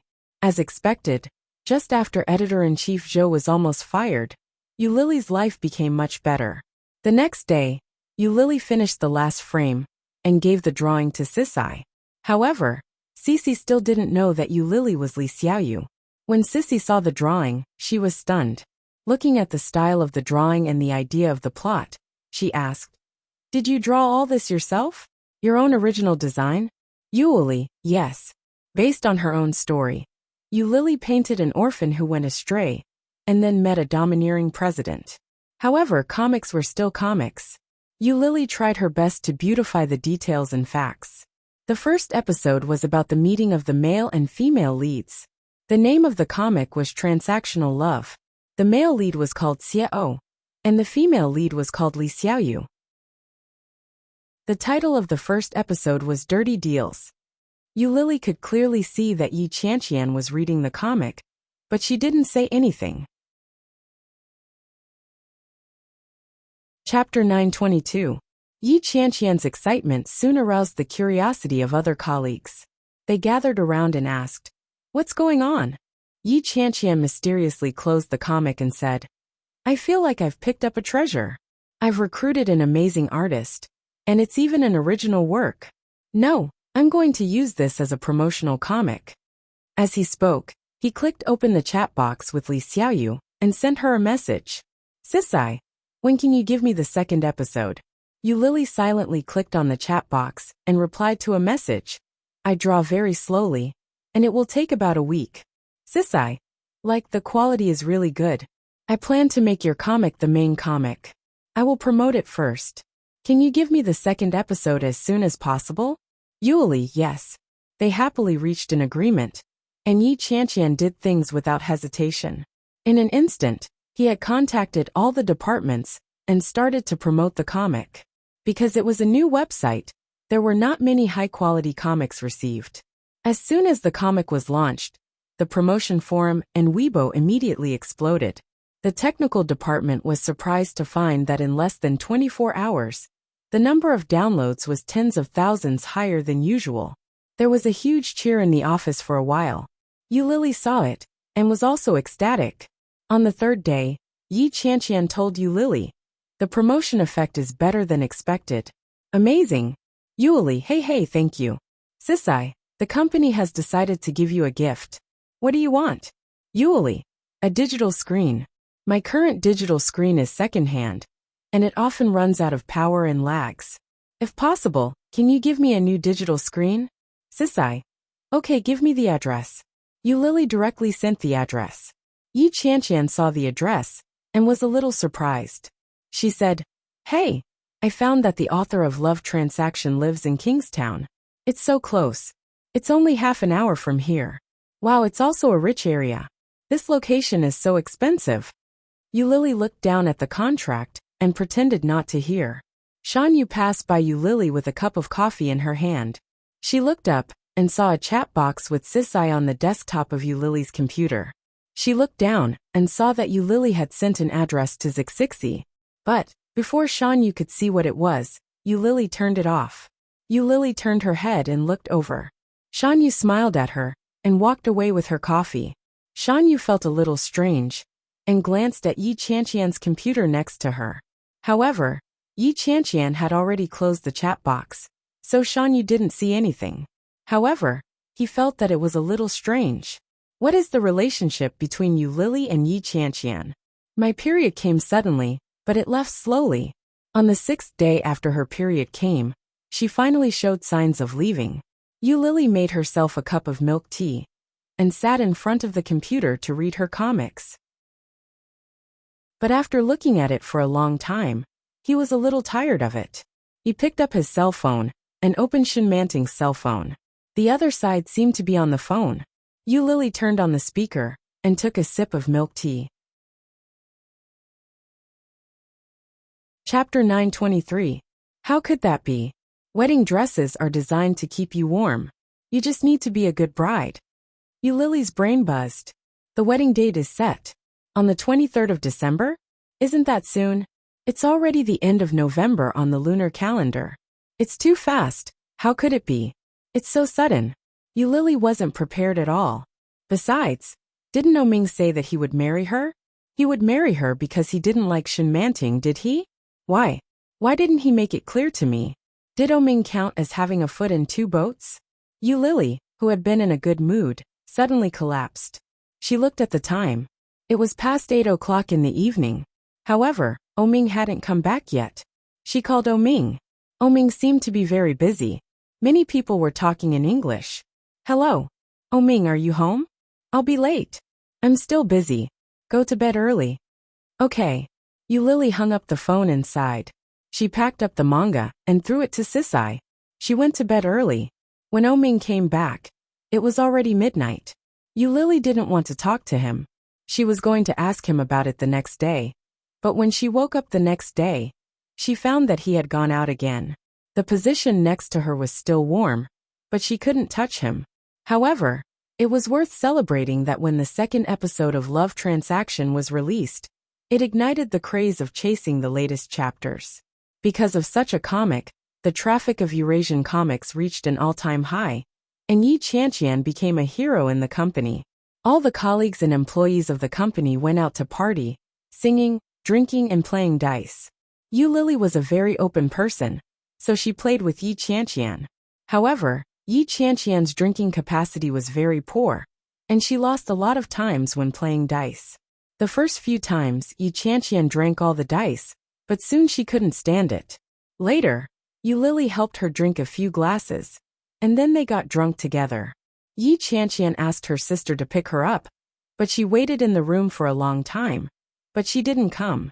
He was furious. When he tried to call Yi Yu, the call didn't go through even once. Yu Lily had a good tolerance for alcohol, so she could handle it. After sending Yi Qianqian back, she took a taxi home. Back home, Oming sat in the living room working. When he saw her come back stinking of alcohol, he frowned with dissatisfaction. He closed the computer, frowned, and asked, "Why did you drink so much?" Lily did drink a little too much, but for Lily, this level only made her a little dizzy. When she saw Ming, Lily rushed over to him and shouted, "Ming, I'm back." He caught her firmly with both hands and held her in his arms. As soon as he lowered his head, he could smell the smell of cigarettes and alcohol on her. Smelling it, he felt even more dissatisfied and asked, "How much did you drink?" Chapter 924. Ming picked her up and said helplessly, "Yes, I will. I think so too, but I can't tell them. If I tell them, they will look at me differently. What if they all fall in love with me? What will you do then?" Yulai giggled and put his arms around Ming's neck, grinning brightly. Ming was also amused by her, and walked toward the room with her in his arms. Lily habitually hugged him and kissed him, saying, "Ming, what do you think our relationship is now?" The ancients said that alcohol could boost one's courage. This sentence was really true. If Lily had said such a sentence in the past, she would not have dared to say it. But now she said it so naturally. However, it was also after she said it that Lily felt that something was wrong.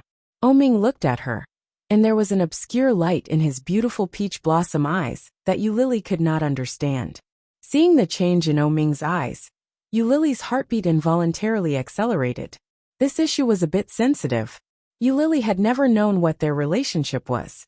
They lived under the same roof, but they were not husband and wife. On the surface, they seemed to be together, but he still had a fiancé waiting in the open. It was impossible to say that she did not mind.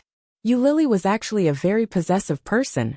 Although she did not say it, she actually cared about it more than anyone else. But so what? Lily still did not dare to say it. She was afraid. She was afraid that Ming would think that she was too nosy and talk to her like before in the capital. Every word that came out of his mouth was like the sharpest of thorns, stabbing into her heart and making her feel pain. At that time, Lily was afraid that she could not help but want to escape, so she simply ignored it. She wanted to stay by Ming's side, even as a lover. As long as she was with him, Lily looked at Ming with a pair of eyes, a little drunk, and said with a smile, "Forget it, you don't have to answer, I know." Ming lowered his eyes, and his eyes became deeper. He gently put her on the bed and lowered his head to kiss her. The smell of beer came, but Ming did not dislike it at all. He gently kissed her and gradually moved down. Lily raised her hands, crossed her legs, and closed her eyes. She actually fell asleep? Seeing her like this, Ming chuckled. He helped her take off her coat and sweater, tucked her in, and planted a kiss on her forehead.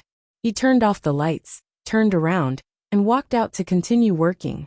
Not long after Ming left, Lily suddenly opened her eyes. She got up and found some clothes to take a shower. By the time he finished showering, half an hour had already passed. Ming leaned against the headboard and watched her walk out. He waved at her and said, "Come here." Lily obediently walked over. Her cheeks were still a little hot, with the obvious red of alcohol. "Do you know who I am? My man." Lily smiled and leaned over to hug him. When Ming heard those 3 words, he was in a good mood. He held her in his arms and asked, "Have you left?" "Well." Lily pretended to be confused and hesitated. She knew what he was asking. She left, but she did not want to. After some hesitation, he shook his head and said, "No." Chapter 925. Lily was so directly exposed that she was a little embarrassed. She shrank her neck and pretended to be confused. "What did you say? Leave?" Still pretending, Ming directly lowered his head, lifted her clothes and bit her. "You are asking for a beating," Lily exclaimed. She blushed and said, "You are so annoying." "I am annoying? Huh." Ming's actions became more rough. He sucked her neck hard and asked vaguely, "Why do you hate me?" Aware of his actions, Lily felt even more bored. She half closed her eyes and said, "I'm sleepy." Ming's action stopped. He looked at her with a pair of burning eyes and said, "Then you go to sleep." Lily really closed her eyes and ignored Ming. Ming was a little unhappy. He teased everywhere. But Lily really closed her eyes and did not give him any response.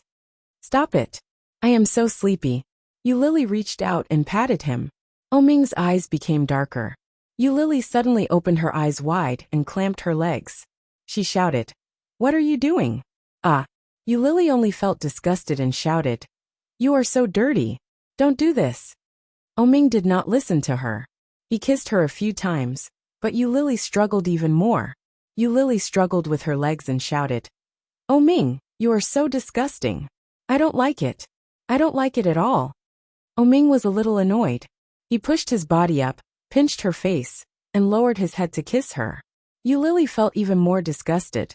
He had just kissed her there. How could it be? Lily didn't know whether it was because of the alcohol or something else. But her stomach was tumbling. After pushing him away, she retched.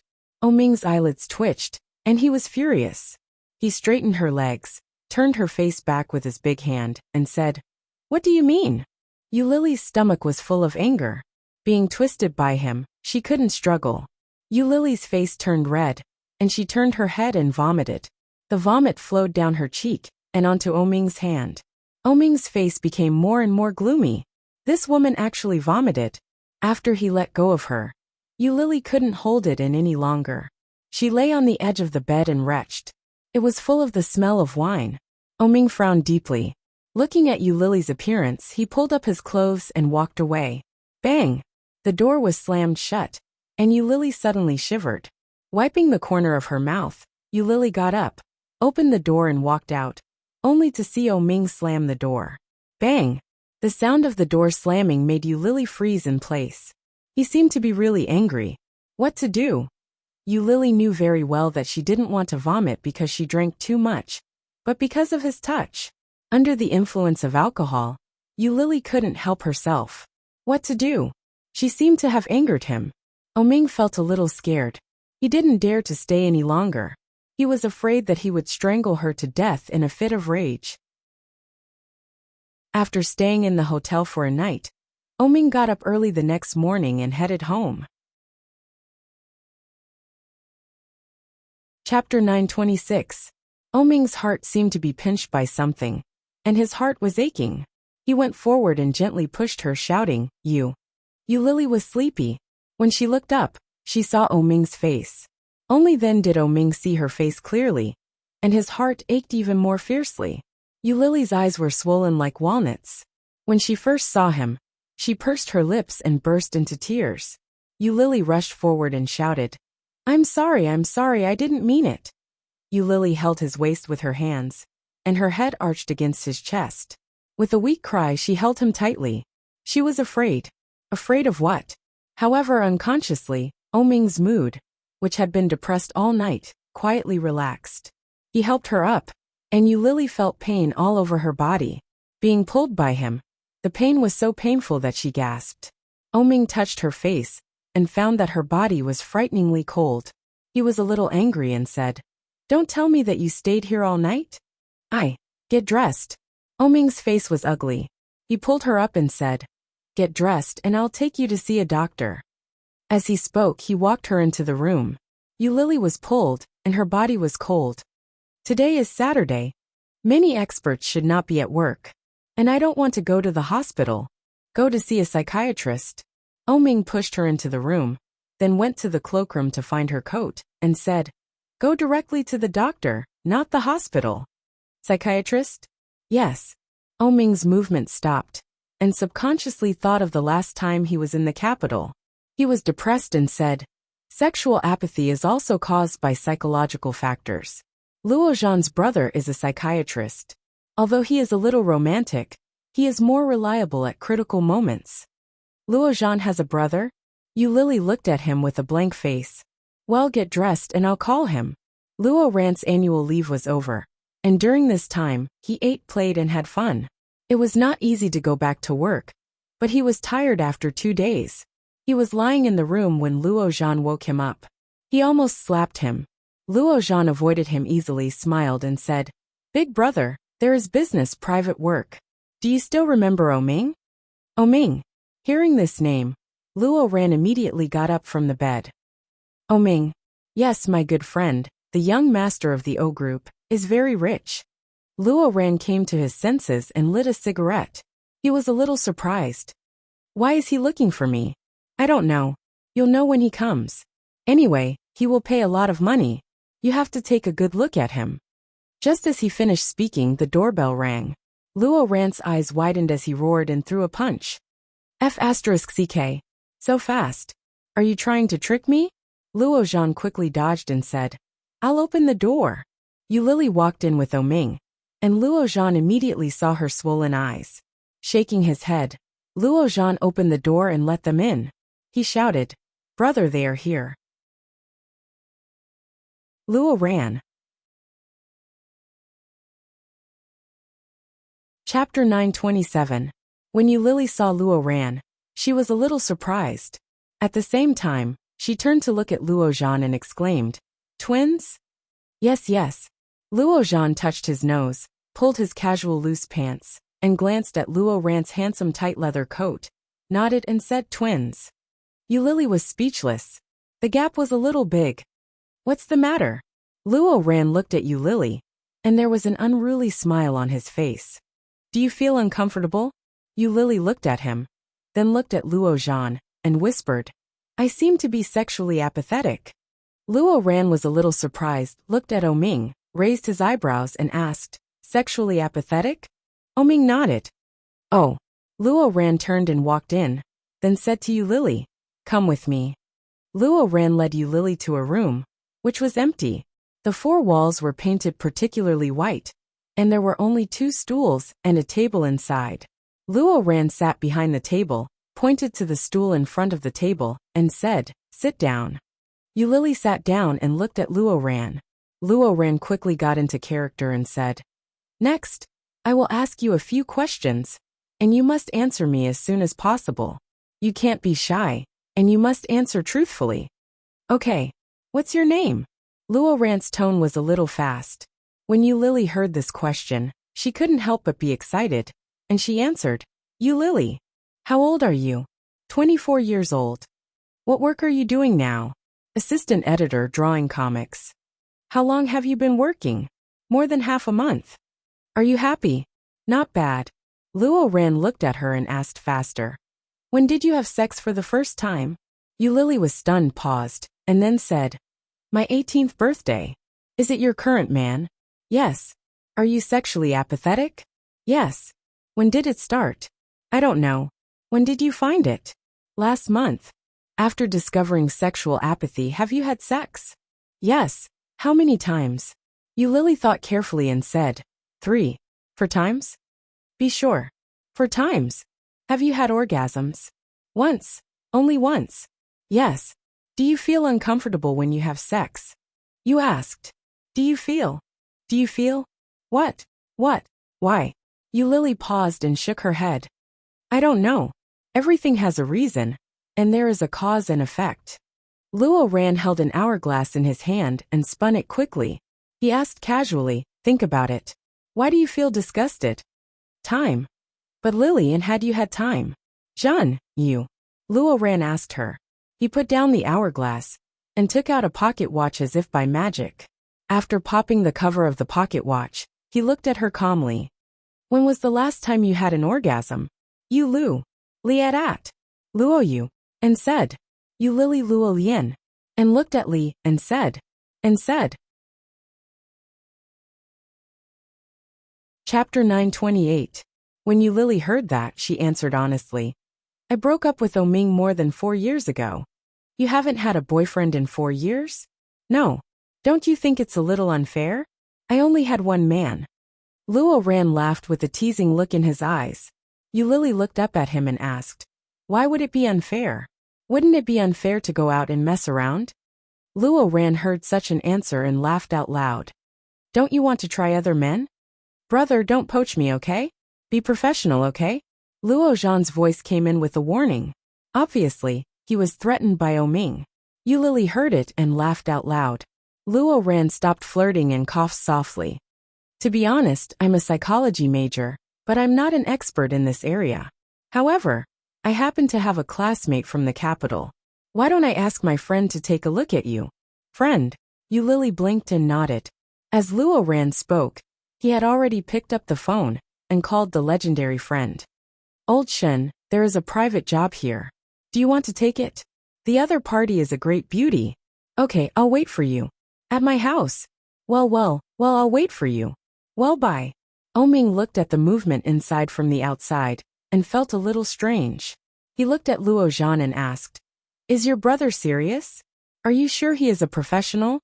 Hearing Oming's doubt, Luo Zhan nodded seriously and said, "My brother is an expert in his current hospital. There are many people who ask him to see them, but he specializes in things like autism in children. Anyway, he doesn't seem to have much to do with this." Hearing that, Oming still had some doubts and looked at him. Luo Zhan shrugged and said, "Don't worry. If my brother says there is no problem, then there must be no problem." Oming was skeptical. He looked inside thoughtfully and said, "I hope so." About 15 minutes later, the doorbell rang. As soon as he heard it, Luo Zhan knew it must be the expert. He hurried to open the door. As soon as he opened the door, he saw a pink dress. When the expert saw Luo Zhan, he smiled brightly and said, "Hey, old classmate, we meet again." Luo Zhan was scared by his enthusiasm and quickly waved his hand. But before he spoke, he heard the expert say, "But why is your taste getting worse and worse? You used to dress like this at home?" Luo Zhan, a critical hit of 100,000 points. "It's you?" Oming's voice was surprised. The man in the pink suit looked at Oming and seemed to be a little happy. He said, "Hey, why is my brother-in-law here? Did you want to watch today? But I heard that the other party is a great beauty." Oming's face darkened. He looked at him and said, "Your sister and I are not married yet. Don't call me that too early." Perhaps he would just dump her. Shinjilia shook his head and said, "That's not interesting. When your father asked our family for help, that's not what he said. He said that he would agree to any condition." "You're already engaged to my sister. How can you run away now?" "Ming," Shin said. Shun, how ti what? Shun you, shun ti. Chapter 929. That's my brother. Luo Ran yawned and said, "Come on, the patient is inside." Yulili clearly heard the movement outside, especially when she heard Shinjilia call Oming brother-in-law. She had already guessed a little. Then, the sound of leather shoes came from behind, and the footsteps were different from Oming's. Obviously, it was the expert who had just come. When Shinjilia saw Yulili, he was both expected and surprised. When he saw Oming, Shinjilia had already guessed that the patient was likely to be Yulili. But after all, he was good at solving psychological problems between men and women. Did Yulili have psychological problems? Tut. Shinjilia walked over, looked at Yulili, and raised his eyebrows with a smile. "It's a small world, miss you. I didn't expect that we are not only neighbors, but also friends of each other's friends. The world is really small." Yulili felt a little guilty about Shinjilia. After all, when she was in the capital, she cheated him of a lot of money. Although Shinjilia didn't seem to want to retaliate, what if? Hearing his words, Yulili felt even more guilty. She stood up, looked at Luo Ran, and asked, "Is this the expert you mentioned?" "Yes." Luo Ran nodded. "Although he is young, he is a psychopath. Now he has graduated from the master's degree in psychology and is studying for a doctorate, right?" Shinjilia nodded, looked at Yulili, and said with great interest, "Miss you, if you doubt me, you can go to Jinghua University in the capital to check my information. You are welcome to verify my identity. This is my business card." Yulili took it and glanced at it. It seems that he can really bluff people. "But before you verify my identity, Luo Ran, can you briefly tell me about this lady's condition?" Shinjilia looked at Luo Ran. Luo Ran played with a pocket watch in his hand, leaned on the table, and briefly explained what he had just asked Yulili. Yulili always felt that Shinjilia was a little unreliable. After all, people who could be deceived by bartenders were not very smart. What's more, Yulili felt that this man was shameless enough to chase after a girl. Most importantly, he was her neighbor and Shin Manting's younger brother. In case he wanted to do something to her, it would be too convenient. Yulili didn't like this feeling. She looked at Shinjilia and Luo Ran, stood up and said, Why don't I go to the hospital on Monday? At most, I can take a day off. I still think it's too troublesome. It was obvious that she didn't want Shinjilia to see it. Yulily's intentions made Luo Ran feel a little embarrassed. After all, Shinjilia was called over by Luo Ran. Wasn't it obvious that he wasn't giving Luo Ran any face? He shrugged and said, "It doesn't matter. Anyway, I have a lecture at Kingstown Psychology University on Monday. If you are interested, you can come and listen." "Sit down." Oming walked in and pressed Yulily down. He said, "Although this guy doesn't look very reliable, he is still a professional person. I don't think he will mess around. Isn't that right, Jilia?"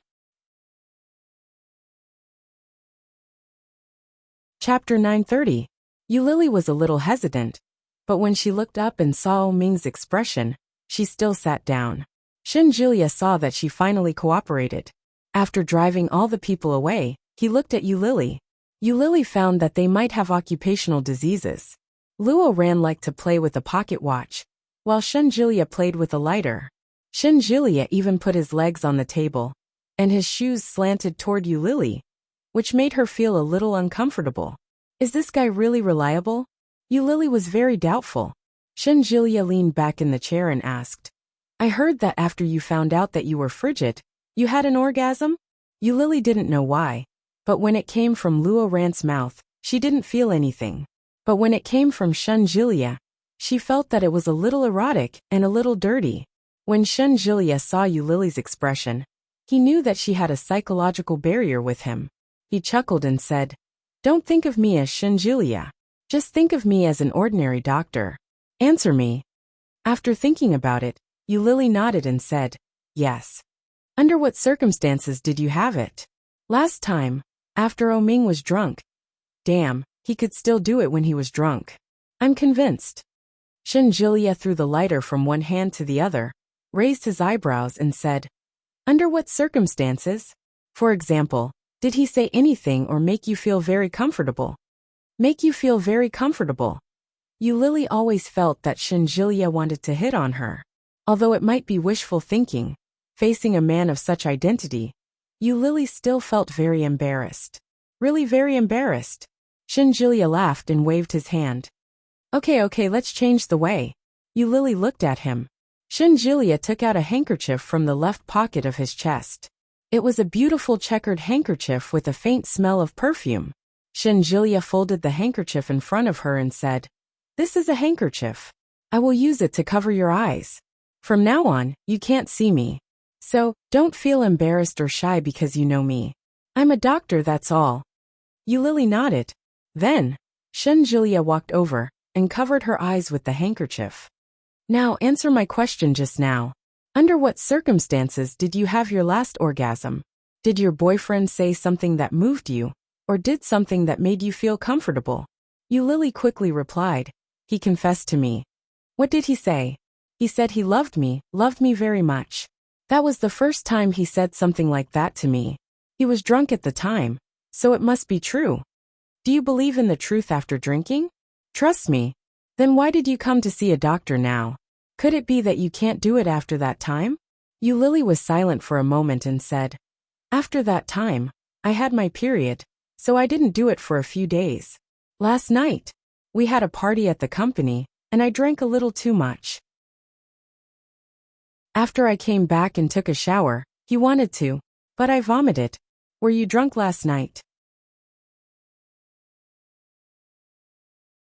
Chapter 931. Do you hate that kind of feeling? Do you feel very stressed? Yes. Why? Shinjilia looked at her and asked. Yulily was silent and did not answer. Shinjilia took the opportunity to ask. Everything has a cause and effect. You have been with him for so many years. If you really hate him, you won't be with him, right? Yulily still did not speak. Shinjilia walked slowly behind Yulily and asked softly, "Do you love him?" Yes. Without hesitation.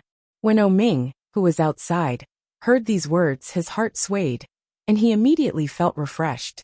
She loved him. But why do you hate him? Shinjilia removed the handkerchief from her face and sat on the edge of the table. He looked at her and said, "You don't like his touch. There must be a reason for that. But why is that? The reason? It should be because I heard that his wedding was coming the night before yesterday. But can I say it? Tell them that I planted a monitoring virus in Shin Manting's mobile phone? That's why I know all this. Can I say it like that? Obviously I can't. Lily opened her mouth, but in the end, she did not say a word. Shinjilia saw her hesitation. Then he stood up, walked to the back of the table and said, "It doesn't matter. Everyone has secrets. It doesn't matter if you don't tell me." While speaking, Shinjilia turned on the lighter in his hand and clicked it. Immediately, a blue flame jumped out. Lily looked at the lighter and was fascinated by the blue flame. What a beautiful flame. It was the first time that Lily had seen a flame that was all blue. Shinjilia waved the lighter in his hand and said with a smile, "It's just like how you used to cheat people in the capital. I didn't blame you for that, did I?"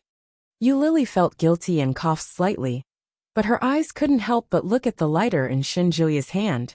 The blue flame jumped on his fingertips, and when it swept across the air, it seemed to be ignited in the air. Gorgeous and blurred, so beautiful. Shinjilia's eyes seemed to be filled with the same misty blue flame. He looked at her and smiled. She saw him toss the lighter in his hand and ask, "Do you like it?" Lily looked at the blue flame, her eyes a little empty, and nodded. "I like it. I'll let you play with it. Come catch." Shinjilia threw the lighter in his hand. When Lily saw the blue flame flying toward her, she subconsciously stretched out her hands and caught the lighter in her palms. Beautiful. Moreover, it wasn't hot at all. Shinjilia stepped forward and said in a seductive voice, "Go and touch the fire. Is it very comfortable?" "Yes." "It's cold, right?" "Yes." Lily's eyes became more and more empty. She looked at the blue flame that was jumping in front of her, and her eyes were full of fascination. Luozhan, Luoran, and Oming were standing outside. They all saw Lily raise her hand and hold a piece of nothingness. There was nothing. However, she still had a stunned and intoxicated look on her face, which made them feel a little strange. It was obvious that Lily had been hypnotized. Chapter 932. They spoke in a low voice, and the people inside did not hear them. Shinjilia held the lighter in his hand, looked at her, and said with a charming voice, "In this flame, you see your favorite person. Who is it?" "Oming." "Yes, he's looking at you from inside. He's smiling at you. He's walking towards you." Lily smiled and looked ahead, but her eyes were a little empty. Oming, who was in front of her, walked toward her. He was tall and slender in a burgundy straight suit. With a smile in his beautiful eyes, he walked towards her and bent down. She didn't realize that the person standing in front of her was Shinjilia. Lily reached out to the person in front of her and whispered, "Hold me." Oming saw Lily like this, and he felt very uncomfortable. He was about to go in, but he was stopped by Luoran. "Don't worry, he is a doctor. Let's go outside." Luozhan also agreed. Looking at Oming, Luozhan was really afraid that he would suddenly rush in, so he said, "Yes, Oming, let's go outside and wait. If you suddenly rush in and do something in this hypnosis, maybe your woman will go crazy." It was a little exaggerated to make her crazy, but Oming couldn't gamble with Lily. Looking at the situation inside, Oming nodded and followed Luozhan, and Luo ran out. Shinjilia clearly noticed that they had left, so he was more relaxed. He reached out to Lily and said, "I am Oming." "Yes, Oming." Lily put her hands around his waist and looked up at him. "What are you most afraid of?" Shinjilia gently stroked her face with his palm. Lily pouted, and her eyes immediately turned red. She said, "You scolded me." "What did I scold you for?" "You scolded me for being a bitch, for being a prostitute, Lily's voice was filled with tears. She held Shinjilia's waist, but soon she looked up and pushed him away. Shinjilia's eyes suddenly darkened, and he took 2 steps back. He tentatively said, "Bitch, are you a prostitute again?" The face in front of her, which was a little blurred, suddenly became clear. "It's him, it's Oming." When Lily heard that, she felt even more wronged. She cried out, I didn't. Is it painful? What was the most painful thing I've ever done to you? What was it? Do you still remember?" Shinjilia looked at her. I once made you suffer even more. Have you forgotten? Eulili felt her mind was in chaos, and her head was aching.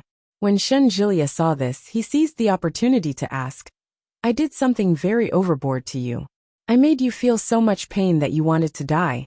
What was that about? Eulili frowned and felt a headache. She shook her head and shouted, I don't know. You knew, but you didn't want to remember it. You purposely forgot about it. In order to stay by his side, you selectively lost your memory during this painful moment. This was the main reason why she was mentally ill. Shenjilia had already found out that she had indeed lost a portion of her memory. This memory caused her great pain. But what was going on? Eulili's head felt like it had been run over by a big truck. It seemed that it was about to explode. Was there such a thing? Chapter 933. My head hurts. Eulili stopped crying, and her mood was even calmer than before. She sat on the chair with her head in her hands and stared at the front. Shenjilia looked at her and was about to say something, but Eulili lowered her eyes and said, My head hurts. Don't think about the headache. Go to sleep. From now on, close your eyes and have a good sleep. Shenjilia's voice was charming as he whispered, Go to sleep. Eulili's eyelids became heavier, and soon she closed her eyes. Shenjilia held on to her and carried her in his arms as he walked out. The three men outside all looked over. When Oming saw this scene, his face suddenly changed. He walked forward with a sullen face and took her back with both hands. Shenjilia looked at him with mixed feelings and asked, Have you forgotten that you are engaged to my sister? Oming held Eulili and said, You don't need to worry. Well, now Miss Yu is also my patient. How can I not worry? Shenjilia glanced at Eulili and said, Luo Ran, do you have a guest room here? Let Miss Yu rest. I have a few words to say to my future brother-in-law about the patient's condition. No need. Oming's face was sullen. If you have anything to say, go to my place and say it. I'll take her back. Shenjilia nodded slightly and said, Okay. Oming looked at Shenjilia, and Shenjilia looked back at Oming. However, the expressions of both of them looked very unfriendly, as if there was gunpowder flying in the air. The inexplicable smell of gunpowder made Luo Zhan and Luo Ran a little confused. Oming walked out with Shenjilia with Eulili in his arms. When they returned to the apartment, Oming put Eulili back in the room. When they went out, Shenjilia took a bottle of Coke for himself. Seeing Oming come out, Shenjilia raised the Coke in his hand and said, Take it yourself. Do you mind? Oming glanced at him and sat on the sofa. What do you want to say to me? She has a memory, but it's gone. Oming was stunned and looked at him. How did you know? I tested it out. Shenjilia took a sip of Coke and looked at Oming with contempt in his eyes. I don't know what this memory is, but you must know, right? Oming frowned. The first thing that came to mind was that night in the bar. He wasn't sure if this was the lost memory, but it was very likely. After all, according to Eulili's character, he thought that it would take a lot of effort to get her back with him. But Oming was still brooding over it. But he also hoped to get lucky. It was very likely that it was this part. If it was true, Oming hoped that she would never think about it again. He was afraid. What if she remembered and didn't want him anymore? When Shenjilia saw that Oming didn't speak, he was even more certain that Oming knew. He sneered and said, It's okay if you don't want to say it. Anyway, it's not my woman who is frigid. I can't wait for you to break up with this woman and marry my sister. My sister really likes you. Oming lit a cigarette, sat on the sofa with his legs crossed and frowned. Do you think it's interesting to do this? Chapter 934. Shenjilia's tone was a little impatient. He looked at Oming and said, You can marry whoever you like. Why do you keep my sister from getting married and keep a mistress to make love? Is it interesting? Oming took a drag on the cigarette and leaned on the sofa with mixed feelings. Xiao Ziqing was his mother. He couldn't let her die. However, Eulili was the woman he loved deeply. How could he give her up? He didn't want to lose either of them. Oming still didn't speak. Shenjilia snorted and said, Scumbag. If there's nothing else, you can go back. Don't take up space here. Oming put out the cigarette and unceremoniously asked him to leave. Shinjulia shook his head and said, "Are you angry? Why don't you tell me what memory that woman lost? I can help you cure it. Most women's coldness is due to psychological reasons. Now you don't even want to tell me the cause. How can I help you? I don't need you. I will take her to the hospital. Get out." Oming stood up. He pointed to the door and said, "Close the door when you go out." Shinjulia sneered, stood up and left. Yulili slept very deeply. There were all kinds of nightmares in her mind. It was as if she was a small boat in the middle of a vast ocean. Endless drifting and endless confusion. A seagull came and perched on the boat, and spent many happy hours with her. It told her many things that she had never seen. However, a seagull was a seagull. It had its own home, its own partner, its own sky, its own sea. And she was just a small boat from beginning to end. A small boat with no background and no support. When she opened her eyes, Yulili's eyes hurt a little. She sat up and rubbed her eyes. The surrounding light was a little dim. It was evening. Yulili got up and walked out of the living room. There was no one in the living room. Oming was not there. After washing, Yulili felt a little hungry. She picked up the phone and called Oming, but the phone rang for a long time, and no one answered. Yulili used the phone to order takeout. She was bored and lay on the bed with the phone. Yulili picked up the phone and turned on the monitoring system and Shin Manting's phone. She put on the headphones. There seemed to be people eating on the other side. There was the sound of cutlery colliding with porcelain plates. And there was the sound of people talking. "Eat more. I cooked this myself. Don't you like it the most?" "Thank you, Mom," Oming said. Oh, so he didn't lie to her the last few times. He really was at his mother's place. However, that woman was also there. She had misunderstood. However, knowing that he wasn't lying to her, Yulili's mood didn't improve. Instead, it became even heavier. Looking out the window at the gloomy sky, Yulili felt as if a stone was weighing on her heart. It was so uncomfortable. He felt like crying. However, it also seemed very pretentious. Yulili let out a long sigh and went to the bathroom to wash her face. Before she could wipe her face clean, she heard the doorbell ring. The takeout must have arrived. She casually wiped her face and went to open the door. Sure enough, it was a takeaway, but at the same time, there was an uninvited guest. Chapter 935. When Yulili saw him, she was shocked. After taking the takeout, she was about to close the door. But Shinjulia didn't look at her at all. He just closed the door and said with a smile, "What did you order?" "I haven't eaten yet. Let's eat together?" Yulili glared at him and said, "I ordered very little. I don't have enough for myself." "It doesn't matter. I saw that there is bread in your refrigerator. I will eat bread." Yulili was speechless. How could there be such a shameless person in the world? The delivery man was dumbfounded. But Shinjulia quickly pushed the door open and squeezed his way in.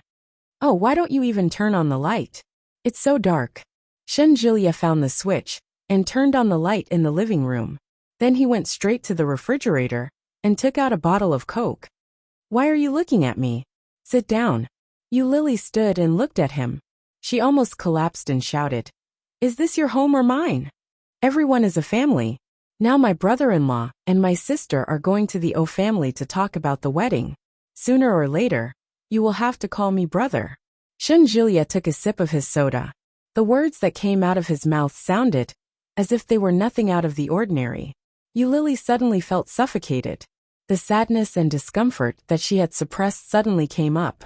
This guy, he was here to hurt her on purpose, wasn't he? Yulili sneered and threw the takeout on the table. She shouted, "Don't you want to remind me that I am a mistress and a mistress? I know it now. Can you get out?" Shinjulia stopped drinking and looked at her.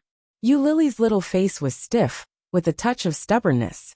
Her eyes were red, and it could be seen that she was trying not to cry. "It's really cute." Shinjulia slightly raised his eyebrows and shrugged. "I didn't. I'm just telling the truth." "Tut, I thought you didn't care. You live in another man's house, either for money or for sex. You see, you are frigid. It's definitely not for sex, but for money, right?" Shinjulia's words were too straightforward. It was so straightforward that Yulily's expression changed. She stomped her foot and roared, "Get lost!" Shinjulia was yelled at. He blinked and looked behind Yulily. With a look of surprise he said, "Hey, why are you back so early?" Yulily's heart skipped a beat, and she looked back. However, there was no one. When she looked back, Shinjulia had already taken out a lighter. With a light flick, a blue flame danced on it. With just one look, Yulily couldn't help but be captivated. "So beautiful." "Is it beautiful?" Shinjulia's lips curled up as he quickly twirled the lighter in his hand. Yulily looked at him, but she quickly regained her composure. She tilted her head to look at him and roared, "Not beautiful. Get out of here." Shinjulia was slightly surprised. He looked at her and laughed. "My goodness, your mental strength is quite strong. If you were in a martial arts novel, you would definitely be like Xiaolongnu." Yulily. Was he praising her or insulting her? Chapter 936. Yulily stomped over and said, "I can't eat if you're here." "Well, then you can only lose weight." "I won't leave. I'm going to wait here for Oming to come back." "Oming is not here. You go back first and come back later." "No, how can I do that?" Shinjulia looked at Yulily's takeout and said, "What did you order? Can I see it?" "No." Yulily put away the takeout and stared at him. "Oh, it's fried chicken?" Shinjulia glanced at it and said with a smile, "How can you eat fried chicken without beer?" "Wait a minute, I'll get it." When Yulily heard that, she consciously stepped aside so that he could see the door outside. But soon, Shinjulia sat down again and said, "No, I can't come in later. Coke is also good." With a look of reluctance, he reached out to Yulily and said, "Take it out and eat it. I promise you can't finish it alone. Come on." Yulily snorted and reluctantly took out the fried chicken and put it on the coffee table. The coffee table in front of her was a little low. Yulily leaned over and opened the package, only to find a bottle of beer inside. As soon as the package was opened, a delicious smell came out. It was a big chicken, and Yulily really couldn't finish it. She gave a glove to Shinjulia, and he took it without hesitation. Looking at the only bottle of beer, he said, "Is there a cup? I want to drink beer." Yulily rolled her eyes at him and took out a disposable paper cup from a small cabinet under the coffee table. After pouring a cup for herself, she gave the rest to Shinjulia. Shinjulia accepted it and took a sip. His smile was full of satisfaction. "That's great." Yulily twisted a chicken leg for herself and ate it with satisfaction. She said, "Finish it quickly. If Oming sees it, he will scold me." "What the hell? He won't give me fried chicken. He said it's junk food and can't be eaten," Yulily said with a look of disgust as she ate. "Gee, why is this person so annoying?" Shinjulia glanced at Yulily, but quickly looked away. He lowered his head to eat and asked, "How did you find this family? It's so delicious. I want to order it next time." "I just ordered it casually." Yulily was full after eating a few pieces of chicken. She drank the rest of the beer, pushed the fried chicken box and said, "The rest is all yours. I'm full." Shinjulia was dumbfounded. "You eat so little. Scram after you finish eating. You're too heartless." "I'm still eating. Can't you be a little gentler?" Yulily ignored him and looked down at her phone. Shinjulia looked at her. After filling his stomach, he took out a necklace. Yulily caught a glimpse of him taking something out of the corner of her eye. She instinctively looked over. When she saw the item in Shinjulia's hand, her attention was immediately drawn to it. Shinjulia shook the necklace and said, "Look at this necklace." "I saw it. What do you want? Do you like it?" When Yulily heard this question, she knew that this guy was likely to set a trap for her again. She pouted and looked away, but when she turned her head, she seemed to see a flash of light in front of her. Chapter 937. Beautiful. Yulily stared at the flame and felt a little dazed. "Do you like it?" "I like it. Can I give it to you?" Shinjulia looked at her with a smile in his round eyes. When he smiled, his eyes became a beautiful crescent. "This is all yours in the future. Take it." He threw the lighter forward, but he didn't throw it out. Yulily felt that she had caught the lighter. Her fingers passed through the blue flame, and she couldn't put it down. "You Shinjilia called her and whispered. "Do you know who I am?" Yulili heard the words and looked up, a little dazed. "I am Oming." Shinjilia looked at her and imitated Oming. He smiled wickedly and raised his eyebrows slightly. "What?" Yulili looked at him, and the expression on her face was obviously relaxed. "You are back." "Yes, I am back. Do you remember what happened some time ago?" "What happened?" Yulili looked at him blankly. "That is, the last time you were in pain, we seemed to have quarreled, right?" Shinjilia said patiently. "After quarreling, we were separated for 4 years. After 4 years, we met for the first time. What was the situation?" Yulili was unconscious, and her thoughts were pulled back to the past. After a pause, Yulili replied, "Your driver hit me with his car and broke my boss's computer." "What about the second time?" "You paid for the computer, went to my apartment and read my diary." Shinjilia frowned when he heard what happened. After Yulili's voice fell, Shinjilia asked again, "What about the third time?" "In the hospital. I tried to commit suicide, but you saved me. You carried me away in the hospital and refused to let me die." "What happened later?" "I wanted to jump into a river and a building, but you didn't let me die. In the end, I figured it out. I don't want to die. I want to be with you." Shinjilia caught the point and asked, "Why did you want to commit suicide again and again?" "Because I didn't want to live," Yulili answered honestly. "Why didn't you want to live? I did something terrible to you, didn't I? But you've forgotten. Think about it. What have I done to you?" Shinjilia deliberately lowered his voice and mimicked Oming's. He raised his voice slightly and said, "Think about it, you." The familiar form of address made Yulili's brows knit together. "My head hurts." Shinjilia knew how difficult it was for her. Maybe it hadn't happened for a long time, but it had caused irreparable damage to her. This was the most fundamental reason for her frigidity. And also, the reason why Oming didn't want to tell him, or the reason why he was afraid to tell him. Maybe this reason could make her leave him. In this way, Oming could truly let go of this woman and marry Shin Manting, right? Why did he do that? Yulili frowned, and her mind was full of annoyance and noise that was difficult to get rid of. Oming had done something outrageous to her. What was it? Why is that? "My head hurts, I can't remember." Yulili held her head and suddenly looked up. She saw a faint blue light flashing in front of her. There seemed to be a flash of light in her mind. Yulili was a little confused and tentatively asked, "Birthday?" Chapter 938. Cake. Yulili spat out a word again. In her mind, there was a shoe swaying in front of her, and on it, there was a white cake. "Lick it clean." Oming's voice seemed to ring in her mind. Shinjilia saw the change of her expression, held the lighter in his hand, and quietly walked over. Yulili stared at the faint blue flame, and it seemed that she was surrounded by a nightclub with bright lights.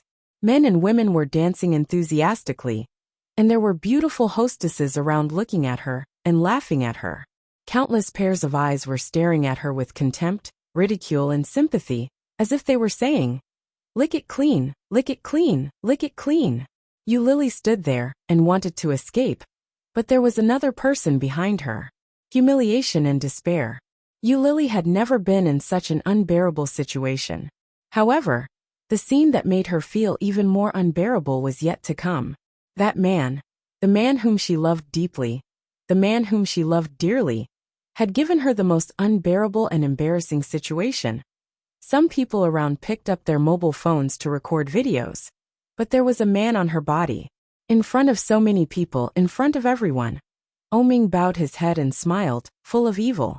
His pair of beautiful peach blossom eyes were full of ambiguity and revenge, and he whispered, "You are here." Yulili suddenly stood up and screamed, "No, no, Oming, you bitch bastard. I quit. Do you really think that I can't live without you? Shameless and self-righteous." As she spoke, she punched Oming in front of her, almost using all her strength, so hard, so mercilessly. Shinjilia did not say a word, stretched out his hands, and let her hit his palms. It was not painful, but it was definitely not easy. "Why do you do this to me? This behavior is no different from raping me in public." Lily cried and punched the man in front of her, but soon her hands were held.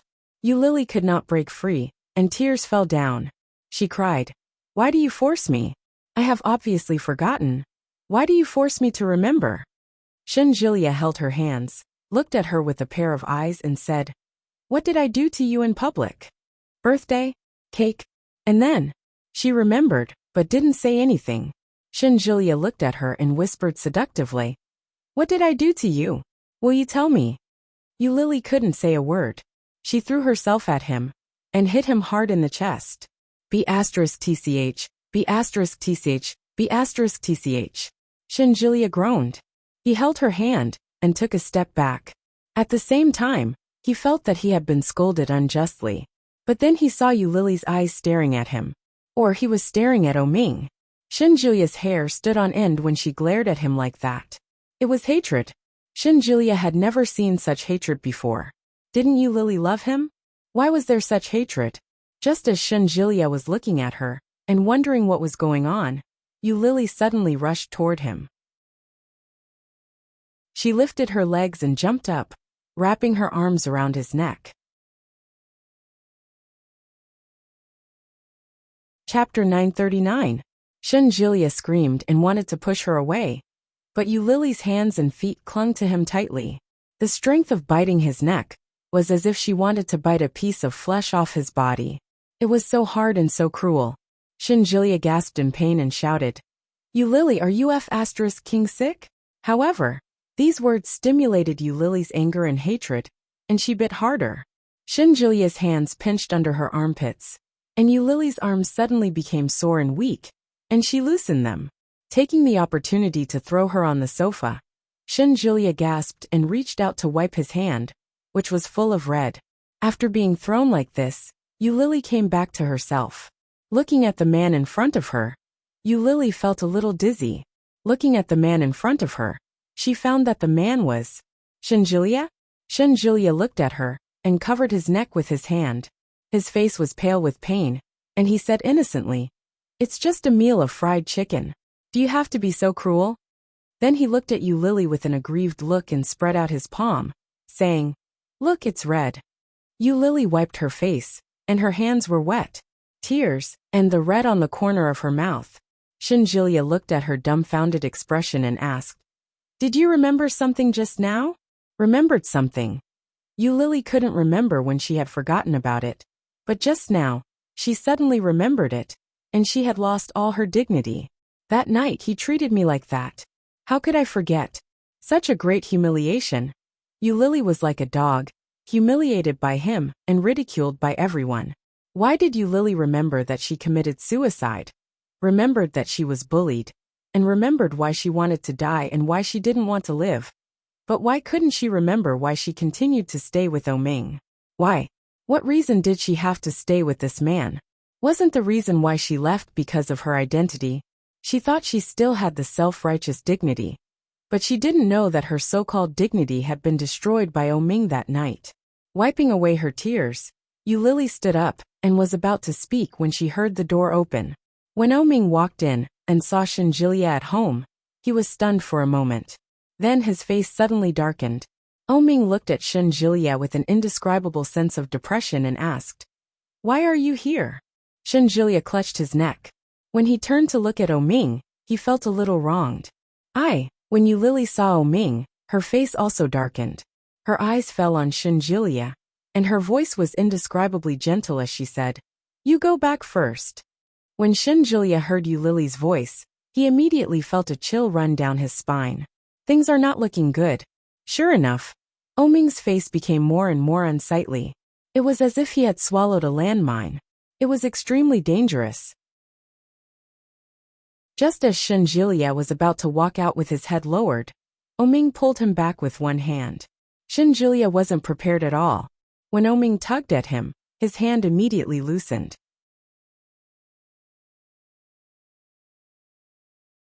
Chapter 940. Faintly, there were red lipstick marks on it, stained with blood. Buzz! In Oming's mind, there was a rush of blood, and an uncontrollable anger instantly broke down and filled every corner of Oming's body. What's going on? Oming was so angry that he roared. He waved his hands and stared at Yulili. Yulili looked at him and felt a sharp pain in her heart. Seeing his obviously angry face, she sneered. Can't you see that I am doing the same thing as you? Doing the same thing as him. Oming's face was darker, and his eyes were sharp. He gritted his teeth and said, Yulili, what do you mean? When Yulili heard that, she sneered. Don't you know what I mean? Where you went, what you did, and who you were with, I won't ask anything. But you don't have the right to question me. Shenjilia knew that the situation was not right. He immediately lowered his head and walked quickly to the door. But before he reached the door, Oming pulled him back with one hand. Shenjilia was a little annoyed and asked, What are you doing? I'm going home. Going home? Oming sneered, grabbed his collar with his big hand, and slammed him against the door. Without saying a word, he punched him in the face. Shenjilia was punched, and there was blood in his mouth. The sweet taste overflowed, and he was in so much pain that he gasped. You are really... Shenjilia wanted to curse, but before he could say anything, he saw Oming's fist had reached out again. When Shenjilia saw it, he whispered, Damn it! Shenjilia dodged and blocked Oming's fist. He was furious and shouted, Both of you are sick. If you have something to do, solve it by yourself. What kind of hero are you to bully your neighbor? Damn it, the man and the woman are also sick. Shenjilia felt very wronged, but at this critical moment, he had no chance to complain. He quickly dodged, blocked Oming's fist and fought back. For a moment, the two of them were wrestling. Yulili stood on the side and didn't have the slightest intention to stop them. Oming is a scumbag, a bitch. Shenjilia had awakened the memory that she had painstakingly hidden. He wasn't a good person either. He deserved it. Kill as many as you can. Yulili looked at him coldly for a while, and then went into the room. He purposely closed the door loudly, with no intention of turning back. Oming heard the voice inside and paused. While he was distracted, he took a vicious punch from Shenjilia. Oming was caught off guard and stumbled backward. When she turned to look, Shenjilia had already opened the door and run away. Shenjilia pressed the elevator button and looked at the mirror next to the elevator. His originally handsome face had been beaten to such a state. It was over. If I had known earlier, I wouldn't have meddled in other people's business. Sigh, do I have to pay such a price for a free meal of fried chicken? No. Shenjilia felt that this was an unlucky year for him. With a sigh, he stepped into the elevator as soon as it arrived. Oming watched as Shenjilia escaped. He reached out and wiped the blood from the corner of his mouth. He stood up and glanced at the coffee table in the house. On the table, there were the remains of fried chicken, a cup, and a beer can. Chapter 941. Huh, what does that mean? Where did you go? What did you do? Who were you with? I won't ask anything, but you don't have the right to question me. So are they dating? In my house in front of me, she actually did such a thing? Thinking of the teeth mark on Shenjilia's neck, Oming was furious. He walked quickly to his room and twisted the doorknob, but it didn't open. Oming was so angry that he slammed the door and shouted, You open the door! However, the person inside didn't seem to hear him and didn't move at all. Oming turned and went to the study. There was a spare key in the study. There was a spare key in the study. Oming quickly went inside and found the key. He opened the door, but he couldn't push it open. Yulili glanced at the dresser and cabinet blocking the door, then bowed her head and continued to pack up. You open the door! Oming roared.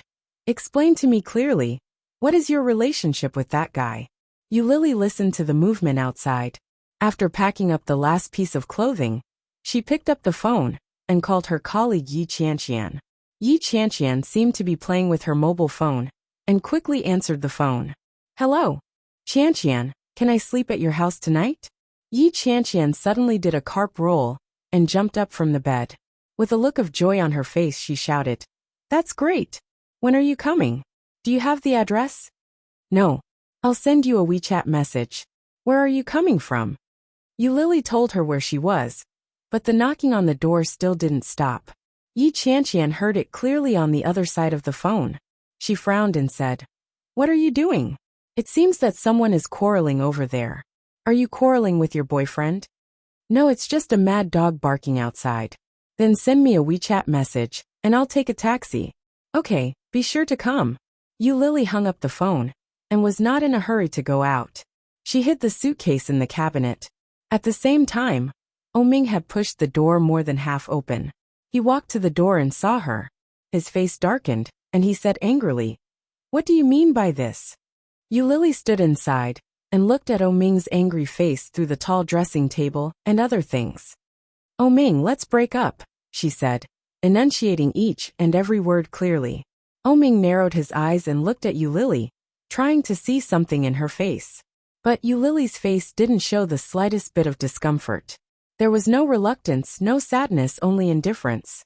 Her expression was exactly the same as when she'd faced him after she'd had an abortion. Ming panicked for no reason, and his fists involuntarily clenched. A pair of shimmering peach blossom eyes looked at her and asked, "Why? Why?" Lily smiled strangely and shook her head. "I don't know why. Just like I don't know why I suddenly confessed to you. And I don't know why I want to be with you. Do I need a reason? Ming." Lily's expression was very strange. It seemed to be sarcasm and ridicule. Chapter 942. Why? Why is there no why? Ming looked at her incredulously and frowned. Lily stood in the room, looked at Ming and said, "Ming, I remember everything." "What?" Ming was shocked and looked at her. Lily slightly raised the corner of her mouth, with sad pity in her eyes. "That night, Lily who was trampled under your feet came back." Ming's heart was suddenly full of emotions. Her sparkling and beautiful peach blossom eyes were more like the calm blue sea, instantly surging with waves and splashing waves. "What?" Ming looked at Lily inside, pretending not to understand, and said seriously, "Don't make trouble, move the dresser a little bit and let me in." "I am not making trouble, don't you know very well, Ming?" Lily looked at him with pity in her eyes. "During this time, you have been very impatient. Is it very uncomfortable to be so cold to me?" "Lily, don't say that." Ming warned, pushed the door open, and leaned against the dresser. The dresser was shaking. Fortunately, everything on it had been put away by Lily, otherwise it would have fallen to the ground. Lily glanced at the dresser that was pushed and said, "I know, Ming. Let's break up. It's good for both of us." Lily. Ming's heart was empty. Looking at her, he was a little scared. "Don't say that, okay? Listen to me. You have a fiancé, you have parents, and your mother likes Shin Manting very much, doesn't she? I know you also like her. So don't say in front of me that you don't like her and hate her." Lily looked at the front and smiled. "If you really don't like her and really hate her, you will not maintain this marriage. Ming, you are really hypocritical." Lily looked at Ming, reached out to the dresser, and said, "I have said what I want to say, and there is nothing else I want to say. If there is nothing else, I will go first." Ming walked in, opened his hands, and held her in his arms. With great strength, Ming buried his face in her neck. His heart was beating fast. With infinite fear he said, "Don't go, Lily. You can't." Lily struggled for a while, but found that she couldn't do anything about his strength. He stopped moving and sneered. "Do you mean to say that you want to have another breakup? Unfortunately, I'm not in the mood. I'm frigid. Oh, it's all because of you. Have you forgotten?" Lily's words were more hurtful than the last. Ming felt as if his heart had been pierced, riddled with holes and dripping with blood. It was his fault. It was his fault. But he already knew he was wrong, didn't he? Ming hugged her, unwilling to let go. His voice was hollow and hoarse as he asked, Lily, must you do this?" Lily struggled for a moment, then closed her eyes and said, Ming, I'm tired of being a mistress. I'm just a mistress. To put it nicely, I'm a mistress. To put it bluntly, I'm a prostitute. Ming, let me go." Ming held her, and his heart was empty. She didn't make a fuss. She calmly described these words that could easily hurt him, which was more hurtful than when she was hysterical. It was also more desperate and helpless. You're tuning in to the Lee May's Sword of Destiny YouTube channel. We're so grateful for your support, and don't forget to subscribe to join us on this incredible journey through captivating stories. Your generosity through donations truly makes a world of difference, as it's the primary source of revenue that allows me to expand and enhance this channel for you. Thank you from the bottom of my heart for being a part of this adventure.